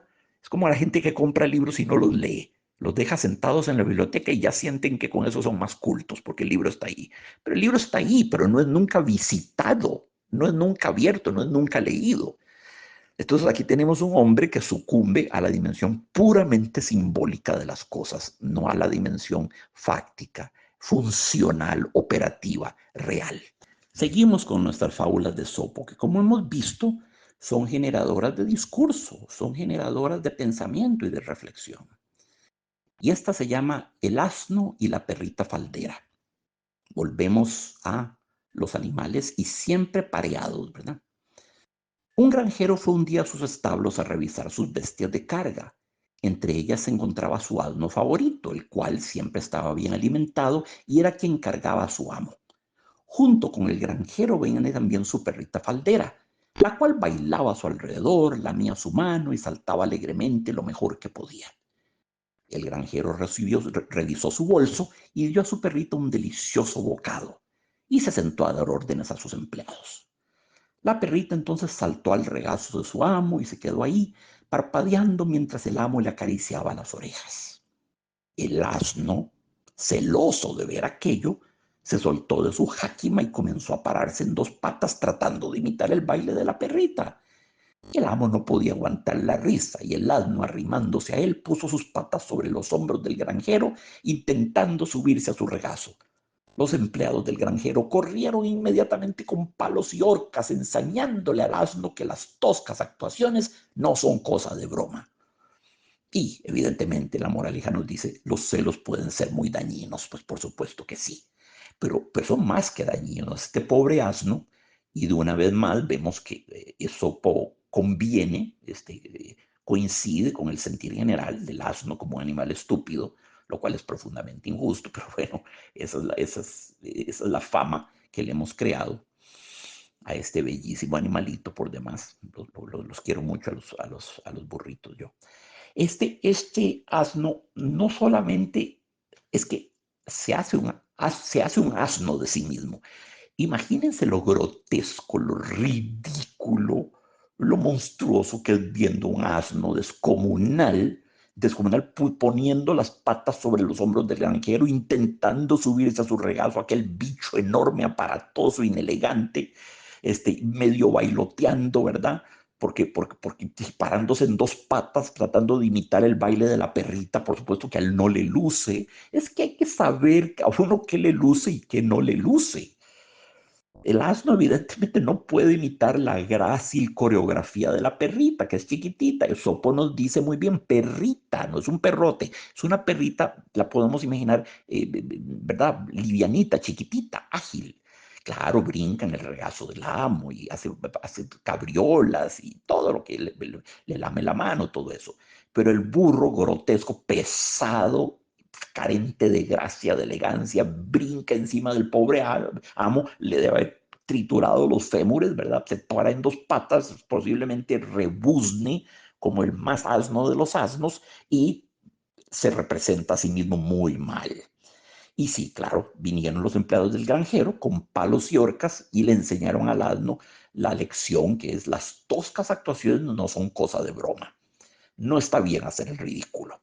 Por envidia, una vez más, por envidia, atención, ¿cuál es el móvil psicológico en esta fábula? La envidia, las ganas de recibir el trato cariñoso, íntimo, entrañable que recibe la perrita. Entonces el asno se pone a imitar a la perrita, que es lo peor que puede hacer, y por supuesto el resultado es un fracaso. Pobre asno, me da lástima, me da lástima verlo tan grotesco, ¿verdad? Tan grotesco intentando. Ustedes se podrán imaginar un asno intentando bailar. Bueno, en Fantasía de Walt Disney vemos toda una coreografía en la que un montón de elefantas con sus tutús superfluos, porque no los cubren nada en las nalguillas, las elefantas rosa y los cocodrilos bailan la danza de las horas de Amilcare Ponchielli, compositor italiano, operático, ¿verdad? Y sí, Amilcare Ponchielli escribió la Danza de las Horas, que es parte de una ópera, una parte muy, muy famosa de la ópera. Entonces ahí vemos, pero con mirada benévola, el ridículo que hacen las hipopotamitas. Podría imaginarse, bueno, es como el burro bailando, es como el burro imitando a la perrita, las hipopotamitas pesadas, ¿verdad? Pesadas, y toda la cosa, este, tratando una que se baja el tutú, como si eso fuera a tapar nada, y luego los cocodrilos que aparecen, ¿verdad? En un número de ballet extraordinario. Bueno, eso fue lo que pensé cuando leí esta fábula. Esto está como digno de fantasía de Walt Disney, ¿verdad? Hipopótamos y lagartos bailarines, y en este caso un burro bailarín, cielo santo, no puedo imaginar nada más grotesco. Pobrecito, pobrecito, hizo un espectáculo, hizo el reír de todo el pueblo este burro. Por envidioso, ¿verdad? Por envidioso. Muy bien, ahora una fábula que tiene un solo personaje, no es dual, no hay dos personas, no hay confrontación, y es muy, muy sinóptica. Se llama El caballo viejo y dice así: un caballo viejo fue vendido para darle vueltas a la piedra de un molino. Al verse atado a la piedra, exclamó sollozando: después de las vueltas de las carreras, he aquí a qué vueltas me he reducido. Y la moraleja dice: la vejez es un trabajo penoso. Y bueno, el problema es que este caballo no creyó que su gloria iba a durar para siempre. Si era un caballo de carreras, un hipódromo, la gente apostaría a favor de él. Era un héroe deportivo, por así decirlo, en cierto modo, ¿verdad? En cierto modo. Y ahora, después de ese glorioso pasado, como héroe deportivo, lo vemos moviendo una piedra de molino, ¿verdad? Lo pesado, lo penoso, lo duro que es ello, lo que se le da a los caballos viejos y decrépitos que ya no se pueden usar por sus virtudes hípicas para hacer cabriolas y saltos y enormes rutinas hípicas. Bueno, es simplemente entender, esta fábula es muy trágica, cómo el caballo evoca desde su senectud y el trabajo penoso, ya totalmente carente de glamour, totalmente carente de heroísmo y de aventura y de emoción, el colmo del suplicio, dar vueltas alrededor de una piedra de molino, vuelta tras vuelta, tras vuelta, tras vuelta. Es en cierto modo el suplicio de Sísifo, ¿verdad? El pobre subiendo la piedra hasta arriba de la colina, y la piedra se desploma, tiene que bajar, subirle una vez, la piedra vuelve a rodar la de abajo, entonces tiene que subirla y así la vida entera. Este molino, este caballito no se da cuenta de lo que el molino está haciendo, está trabajando abajo en el fondo del molino. No sabe, ni se entera, ni le interesa si el molino está generando quizás pan de magnífica calidad o en fin, tantas otras cosas. Para él es el trabajo de Sísifo, para él es el tormento de la repetición estéril, de la repetición infructuosa, de la repetición que no genera rédito ninguno, ni satisfacción ninguna. Este pobre caballo es, bueno, como el burócrata que llega a su trabajo, se sienta en su escritorio, enciende su laptop y empieza a trabajar en una computadora ajena, en un escritorio ajeno, en una oficina ajena, en una firma ajena, para un jefe ajeno, que trabaja en un país ajeno, y él es un enajenado, porque es ajeno a todo lo que sucede aquí. Aquí lo que hay simplemente es una no previsión de la vejez, un creer que la vida va siempre a ser gloriosa, ¿verdad? Una vida gloriosa y épica, y resulta que no. Y eso es lo que yo veo aquí, simplemente una falta de previsión. Y sí, eso es un error, por supuesto, eso es un error y lo está expiando, ¿verdad? Lo está expiando. Muy bien, ahora les tengo una fábula por primera vez con 4 personajes: el caballo, el buey, el perro y el hombre. Es todo un cast, es un cast of characters, son muchos. El caballo, el buey, el perro y el hombre. Y la fábula dice así: cuando Zeus creó al hombre, solo le concedió unos pocos años de vida. Pero el hombre, poniendo a funcionar su inteligencia, al llegar el invierno edificó una casa y habitó en ella. Cierto día en que el frío era muy crudo y la lluvia empezó a caer, no pudiendo al caballo aguantar más, llegó corriendo a donde el hombre y le pidió que le diera abrigo. El hombre le dijo que solo lo haría con una condición: que le cediera una parte de los años que le correspondían. El caballo aceptó. Poco después se presentó el buey, que tampoco podía sufrir el mal tiempo. El hombre le contestó lo mismo, que lo admitiría si le daba cierto número de sus años. El buey cedió una parte y quedó admitido. Por fin llegó el perro, también muriéndose de frío y cediendo una parte de su tiempo de vida, obtuvo refugio. Y aquí el resultado: cuando los hombres cumplen el tiempo que Zeus les dio, son puros y buenos. Cuando llegan a los años pedidos al caballo, son intrépidos y orgullosos. Cuando están en los del buey, se dedican a mandar.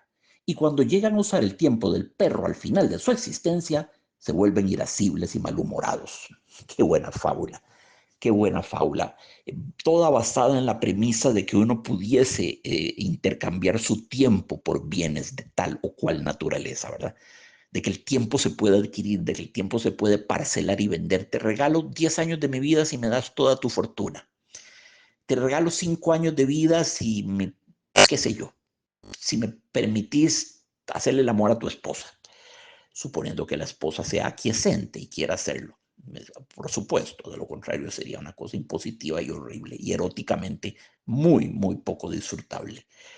Pues, te doy 2 años de mi vida si me regalas tu talento pianístico. Bueno, pero es que la fábula es muy poética y muy bella porque está jugando con una imposibilidad, que es la imposibilidad de canjear el tiempo de la vida, que en primer lugar es una cosa sagrada y tenemos el que tenemos y no lo podemos canjear por bienes materiales, en este caso un techo, un abrigo, porque es un frío inclemente, ¿verdad?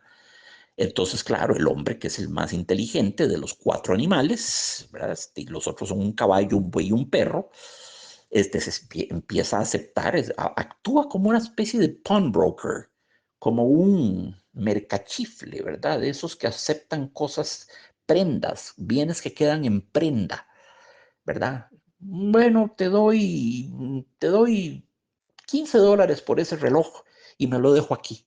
Si lo vendo, lo vendo. Ah, y esa otra baratija, te doy 50 centavos y me la dejas aquí. Usureros, extorsionistas, usureros, despreciable trabajo, despreciable entre todos, asfixiando a la gente, ¿verdad? Que está necesitada de cash, de fluido, de liquidez. Entonces empeñan hasta a la mamá. Bueno, aquí estos animales llegan en esa condición y el hombre actúa como un pawnbroker, ¿verdad? Sí, como un usurero, ¿verdad? Entonces recibe el tiempo que los animales aceptan darle y él lo guarda como especies de prendas. Y con esas prendas, evidentemente, el hombre se hace más longevo porque le está robando el tiempo a los animales que aceptan dárselo porque necesitan abrigo, necesitan cobijo. ¿Verdad? Entonces repito el último párrafo. Y aquí el resultado. Cuando los hombres cumplen el tiempo que Zeus les dio, son puros y buenos. Cuando llegan a los años pedidos al caballo, son intrépidos y orgullosos. Cuando están en los del buey, se dedican a mandar. Y cuando llegan a usar el tiempo del perro, al final de su existencia, se vuelven irascibles y malhumorados. En suma, que no hay manera de evitar el paso del tiempo, aunque nos hayan regalado todas esas parcelas de tiempo, esos segmentos de tiempo, y no hay manera de evitar la ira y el mal humor inherente, tal parece, según la fábula, a la vejez, a la senectud, bueno, por lo menos a la decrepitud. Y la moraleja es muy interesante, dice, 4 son las etapas del hombre: niñez, juventud, madurez y vejez. Niñez, juventud, madurez y vejez. Y claro, ¿verdad? Claro. Ahí está el caballo, el buey, el perro, ¿verdad? La vida del hombre, que es la niñez, la juventud, que es el caballo, la madurez, que es el buey, y el perro, que es la vejez. Eh, Recuerdo aquella expresión, no me acuerdo cuál fue el escritor que la dijo, pero es tan bella. Decía, la vida del hombre se divide en 4 etapas. La primera es, y se refería concretamente al hombre porque esto está muy masculinizado, la primera etapa del hombre es, mi papá puede pegarle al tuyo. La segunda es, papá, tú no sabes nada de estas cosas. La tercera es, déjame consultarlo con papá. Y la cuarta es, papá solía decir, es lindo esto y me conmueve mucho. Chiquillo, ¿verdad? Ah, mi papá es más fuerte que el tuyo, puede pegarle al tuyo. Este, ya en la juventud, papá, tú no sabes nada de estas cosas, porque el adolescente está en su etapa de independencia, de autonomía, de rebeldía, juvenil, de acné, de espinillas, de cambios de voz, entonces el papá no sabe nada de nada, es descartado, es descalificado. En el tercero, en la madurez, déjame consultarlo con mi padre, sí, el papá, su palabra se consulta, su consejo se pide, se solicita. Y por fin en la vejez, cuando ya no está el papá, es la evocación nostálgica. Mi padre solía decir, y ya no hay padre, ¿verdad? Qué linda fábula, qué linda fábula. Es de las más poéticas este, eh, que he leído y no sé si ustedes piensan lo mismo, pero yo creo que sí. Yo creo que sí. Eh, Veamos a ver cuál otra fábula tenemos aquí. Eh, mm, este está muy interesante. Y tenemos un nuevo animal. Y es un solo animal. No es una fábula agonal, porque es un solo animal. Se llama el camello que estercoló en el río. Atención al uso de este verbo infrecuente. El camello que estercoló en el río, estercolar. Yo estercolo, tú estercolas, él estercola. Nosotros estercolamos, vosotros estercoláis, ellos estercolan. Bueno, el ser humano no hace eso porque no producimos estiércol, no producimos boñiga. En ser humano diríamos la persona que defecó en el río, que hizo popó en el río, para usar una expresión que se usa con los niños, ¿verdad? Que es básicamente es una, el popó es una onomatopeya, sí, es una onomatopeya, ¿verdad? Es una imitación del sonido de la defecación para un chiquito popó. Como pipí es una onomatopeya. No, señores, estas cosas son importantes. Esto es importante. Pipí es una onomatopeya. La orinita tiene un sonido pipí, tiene un sonido sibilante, como si fuera un pitito, pi, ¿verdad? Por supuesto que en la defecación hay sonidos más retumbantes, más percusivos, más sonoros, más gruesos. Entonces se habla de hacer popó. Son dos expresiones que son onomatopéyicas, como decir van, capún, sas, chupulún, chas, etcétera, etcétera, etcétera. Vale la pena tener en cuenta en esto. Entonces, el camello que estercoló en el río. Lo primero que llamó la atención fue ese verbo, estercolar. Y dice así: atravesaba un camello un río de aguas rápidas. Sintió la necesidad de estercolar y viendo enseguida que pasaba delante de él su excremento, arrastrado por el río, exclamó: ¿cómo sucede esto? Lo que estaba atrás mío, ahora lo veo pasar adelante. Y la moraleja dice: cuando tengas poder, asciende siempre a los mejores. Sí, cuando uno va subiendo, vale la pena tener mucho cuidado en ver a quienes maltrata, porque con seguridad se los va a topar de nuevo cuando va uno para abajo, ya en su declive, en su decadencia, en su vejez. Entonces, esos en los que se encaramó para subir, se los va a topar de nuevo cuando vaya para abajo. Y ellos van a recordar cómo fueron instrumentalizados y vejados. Recuerden lo que decía Kant: todo ser humano es un fin en sí mismo, no un instrumento para otros. Ese es el alma misma de lo que se llama el imperativo categórico kantiano, la moral kantiana, la metafísica de la moral o de las costumbres se traduce a veces. Entonces aquí el camello encontró que, bueno, va por caminar a la mitad del río, siente la necesidad de estercolar y tranquilamente suelta su caquita. Muy bien, suponiendo que el río se le iba a llevar. Pero ¿cuál es su sorpresa? Que de pronto el río, la corriente, el agua le pasa por delante de la cara su estiércol del cual había querido haberse deshecho completamente. Otros tendrían que padecer de ese estiércol, los que estuvieran río abajo, y esos pobres infortunados tendrían que sufrir su estiércol, ¿verdad? Los que estaban río abajo. Pero él no, ya se deshizo de decir, pero he aquí cosas del agua y de las corrientes que tiene que ver su estiércol pasándole enfrente suyo, delante de sus ojos, ¿verdad? ¿Cómo sucedió esto? Lo que estaba antes, atrás mío, ahora lo voy a pasar delante. Nunca asumir que nada está detrás de uno, nunca asumir.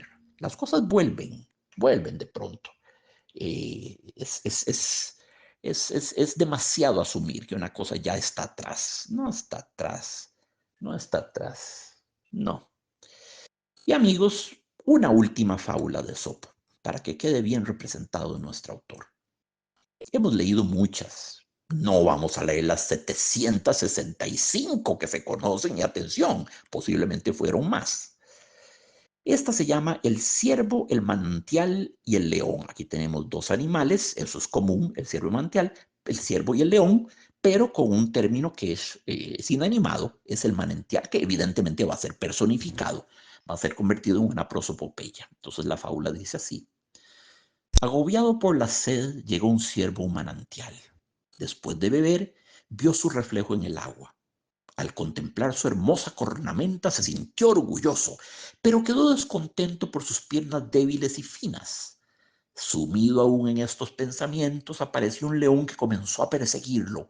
Echó a correr y le ganó una gran distancia, pues la fuerza de los ciervos está en sus piernas y la del león en su corazón. Mientras el campo fue llano, el ciervo guardó la distancia que lo salvaba, pero al entrar en el bosque, sus cuernos se engancharon a las ramas y no pudiendo escapar, fue atrapado por león. A punto de morir, el ciervo exclamó para sí mismo: Ah, desdichado. Mis pies que pensaba me traicionaban eran los que me salvaban, y mis cuernos son los que ponía toda mi confianza, son los que me pierden. La moraleja dice: nos ayuda quien no sospechamos, mientras los que adulamos no se asoman, o peor aún, nos perjudican. Esta magnífica fábula. No siempre la que uno cree que es nuestra fortaleza, y no siempre las que asumimos como debilidades son verdaderas debilidades. Hay debilidades que tienen una paradójica fuerza, que tienen un gran valor. ¿Cierto? La fragilidad es una condición que no conviene cultivar. Necesitamos tener músculos en el alma, sí. La fragilidad es una cosa, la debilidad es una cosa que nos hace muy, muy, muy vulnerables. Pero tiene lo suyo, tiene sus ventajas. Desde el punto de vista de la creación artística, un poeta, por ejemplo, es en la fragilidad, es cuando estamos frágiles que emergen con mayor plenitud algunas cosas bellísimas que llevamos adentro, que las tenemos reprimidas y encerradas con doble llave, y solo se salen a la superficie cuando estamos frágiles. Es como si esa fragilidad resquebrajara la tierra. Y ese magma de cosas bellísimas que tenemos adentro en la caldera interna sale por las resquebrajaduras y sale a la superficie, a la forma de un estallido volcánico, el maravilloso estallido polícromo del magma, amarillo y todas las tonalidades del rojo. Bueno, era precisa la fragilidad para que surgiera ese magma. Ese magma puede ser todos los sonetos de Petrarca o toda la obra de Dante de Shakespeare, la Divina Comedia de Dante, las 105 novelas de la Comedia Humana de Balzac, no lo sé, las 32 sonatas para piano de Beethoven, cualquier cosa. Entonces, no siempre los que consideramos que son defectos, y no siempre esas virtudes de las que nos enorgullecemos son necesariamente beneficiosas, no siempre.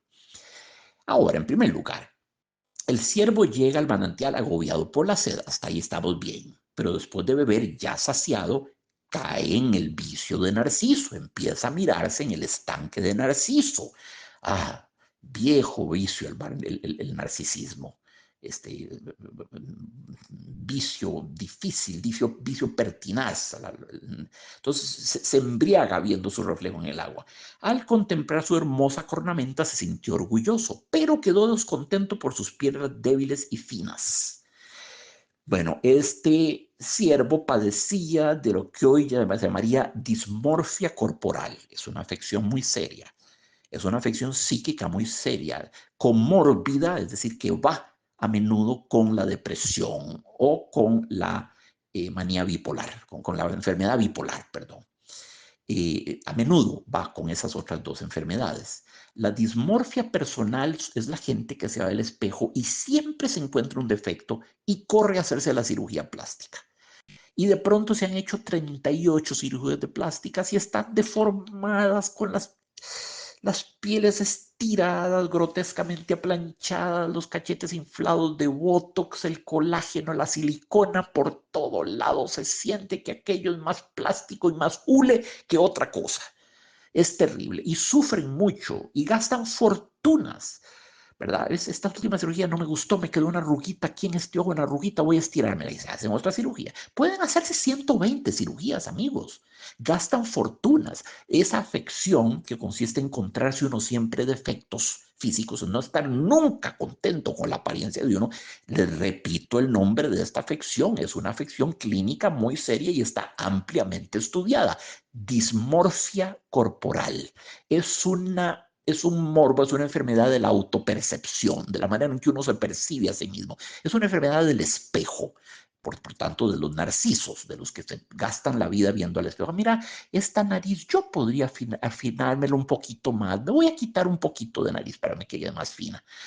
Bueno, el caso de Michael Jackson es un caso de dismorfia corporal, ¿verdad? Y cielo santo, era un negro que cantaba y bailaba estupendamente. El fin de su vida ya no era ni negro, ni blanco, ni hombre, ni mujer, ni animal, ni cyborg, ni ser humano, ni androide, ni muñeco, ni ser de carne y hueso. No sabía qué era, ¿verdad? Era la estética de la ambigüedad, de lo indefinible. Era una criatura rarísima. A mí me perturbaba mucho ver a Michael Jackson. Es un caso de dismorfia corporal. Es muy frecuente entre artistas que viven de su imagen, ¿verdad? Entonces, este siervo padecía de dismorfia corporal. De haber podido, se hace una cirugía estética y aumenta el tamaño de sus piernas. Se avergüenza porque las ve débiles y finas. Quisieron las piernas fornidas, como las de un gladiador, las de un oso grizzly. Bueno, estaba en esos plan, ¿verdad? Perdiendo su tiempo, observándose, cuando de pronto un león lo persigue. Resulta que las piernas lo salvan porque le dan una portentosa rapidez. En la llanura el ciervo le gana la partida al león. Esas piernas que desdeñó, de las cuales se avergonzaba, pero cuando entra en el bosque, en la maleza tupida, claro, los cuernos se quedan enganchados en las ramas y ahí el león lo destrenza, lo destaza y a punto de morir exclamó para sí mismo, no para el león, para sí mismo exclamó, desdichado. Ese desdichado equivale al mísero de mí, infausto de mí, asiago de mí, infortunado de mí, desdichado. Ese es el mísero de mí que ya encontramos en otra fábula. Y viene la reflexión de él. Mis pies que pensaba que me traicionaban eran los que me salvaban, y mis cuernos en los que ponía toda mi confianza son los que me pierden. En cierto modo, los cuernos lo traicionan, los cuernos lo entregan al león, a su depredador, a su verdugo. Esta fábula es muy potente. Espero que hayan ustedes sentido, amigos, a qué punto las fábulas de Sopo no son precisamente literatura infantil. Muchas de las cosas que hemos leído son muy duras para un niño, para un niño muy joven, ¿verdad? Para un niño muy joven son cuadros muy duros, son escenas muy duras. Hay cosas aquí muy sanguinolentas, muy viscerales, muy terribles. Animales destazados que mueren ahogados o devorados por depredadores, cosas terribles. No, no, estas fábulas son cruentas, que quede claro, no, no nos llamemos a engaño, son cruentas, son de un realismo sangriento y muy violento, no todas, pero muchas. Este es un caso, ¿verdad? Que este pobre ciervo a punto de morir se diga, ¿verdad? Mis pies eran lo que me salvaban y mis cuernos en los que estaba orgulloso son los que me pierden, si los que me entregan al enemigo. Y bueno, ahí tenemos esta fábula del Esopo y no vamos a leer más fábulas porque ahí quedan todavía, no sé cuántas leímos, pero son 765. Habremos leído aquí tal vez 20 fábulas o 25, no lo sé. Nos quedan, cielos santos, 740 fábulas para leer. No dudo que corran a leerlas. Amigos, ha sido muy, muy, muy agradable para mí, muy placentero compartir con ustedes esta literatura arcaica, no primitiva, arcaica, que ni siquiera sabemos si brotó de un hombre o de una comunidad, de una sociedad que han estado en el colectivo subconsciente de todo el mundo desde hace muchísimos años, que han irrigado de nuestros sueños, de las que se han hecho dibujos animados, ballets, coreografías, escenificaciones, dramatizaciones, análisis muy sesudos. Yo no estoy prometiendo, mis análisis no son sesudos, son apenas una serie de observaciones, para que vean cuánta carne se le puede sacar a estas fábulas, para que vean cuánta sustancia pueden dar si las leemos con espíritu crítico. Es gran literatura. Esta es gran literatura, de ello no cabe la menor duda. Vean la prueba. La prueba es que nos generan pensamiento, nos generan discusión, nos generan reflexión, nos obligan a revisar nuestras posturas, nos sacan de nuestras zonas de confort. Y eso es bueno. Eso siempre por principio es saludable. Sale uno de su zona de confort, tiene que adaptarse, tiene que crecer. Y eso siempre es bueno. Lo detestamos, ya lo sé. Sí, yo también. Pero es bueno, es bueno. Por principio es higiénico, es salutífero. Amigos, Dejemos a Esopo descansar. Les deseo que pasen un día maravilloso. Piensen en nuestro querido Esopo, lean sus fábulas y léanlas con este mismo espíritu crítico, con espíritu de indagación, de reflexión, con espíritu, lo que Unamuno llamaba de rumia, rumiar las cosas, sí, claro, está bien, rumiémoslas, démosle vueltas, ¿verdad? Eh, y para ustedes, queridos amigos, todo mi cariño y toda mi gratitud y pronto nos vemos en un nuevo programa de Sapere Aude, conversando con los grandes escritores.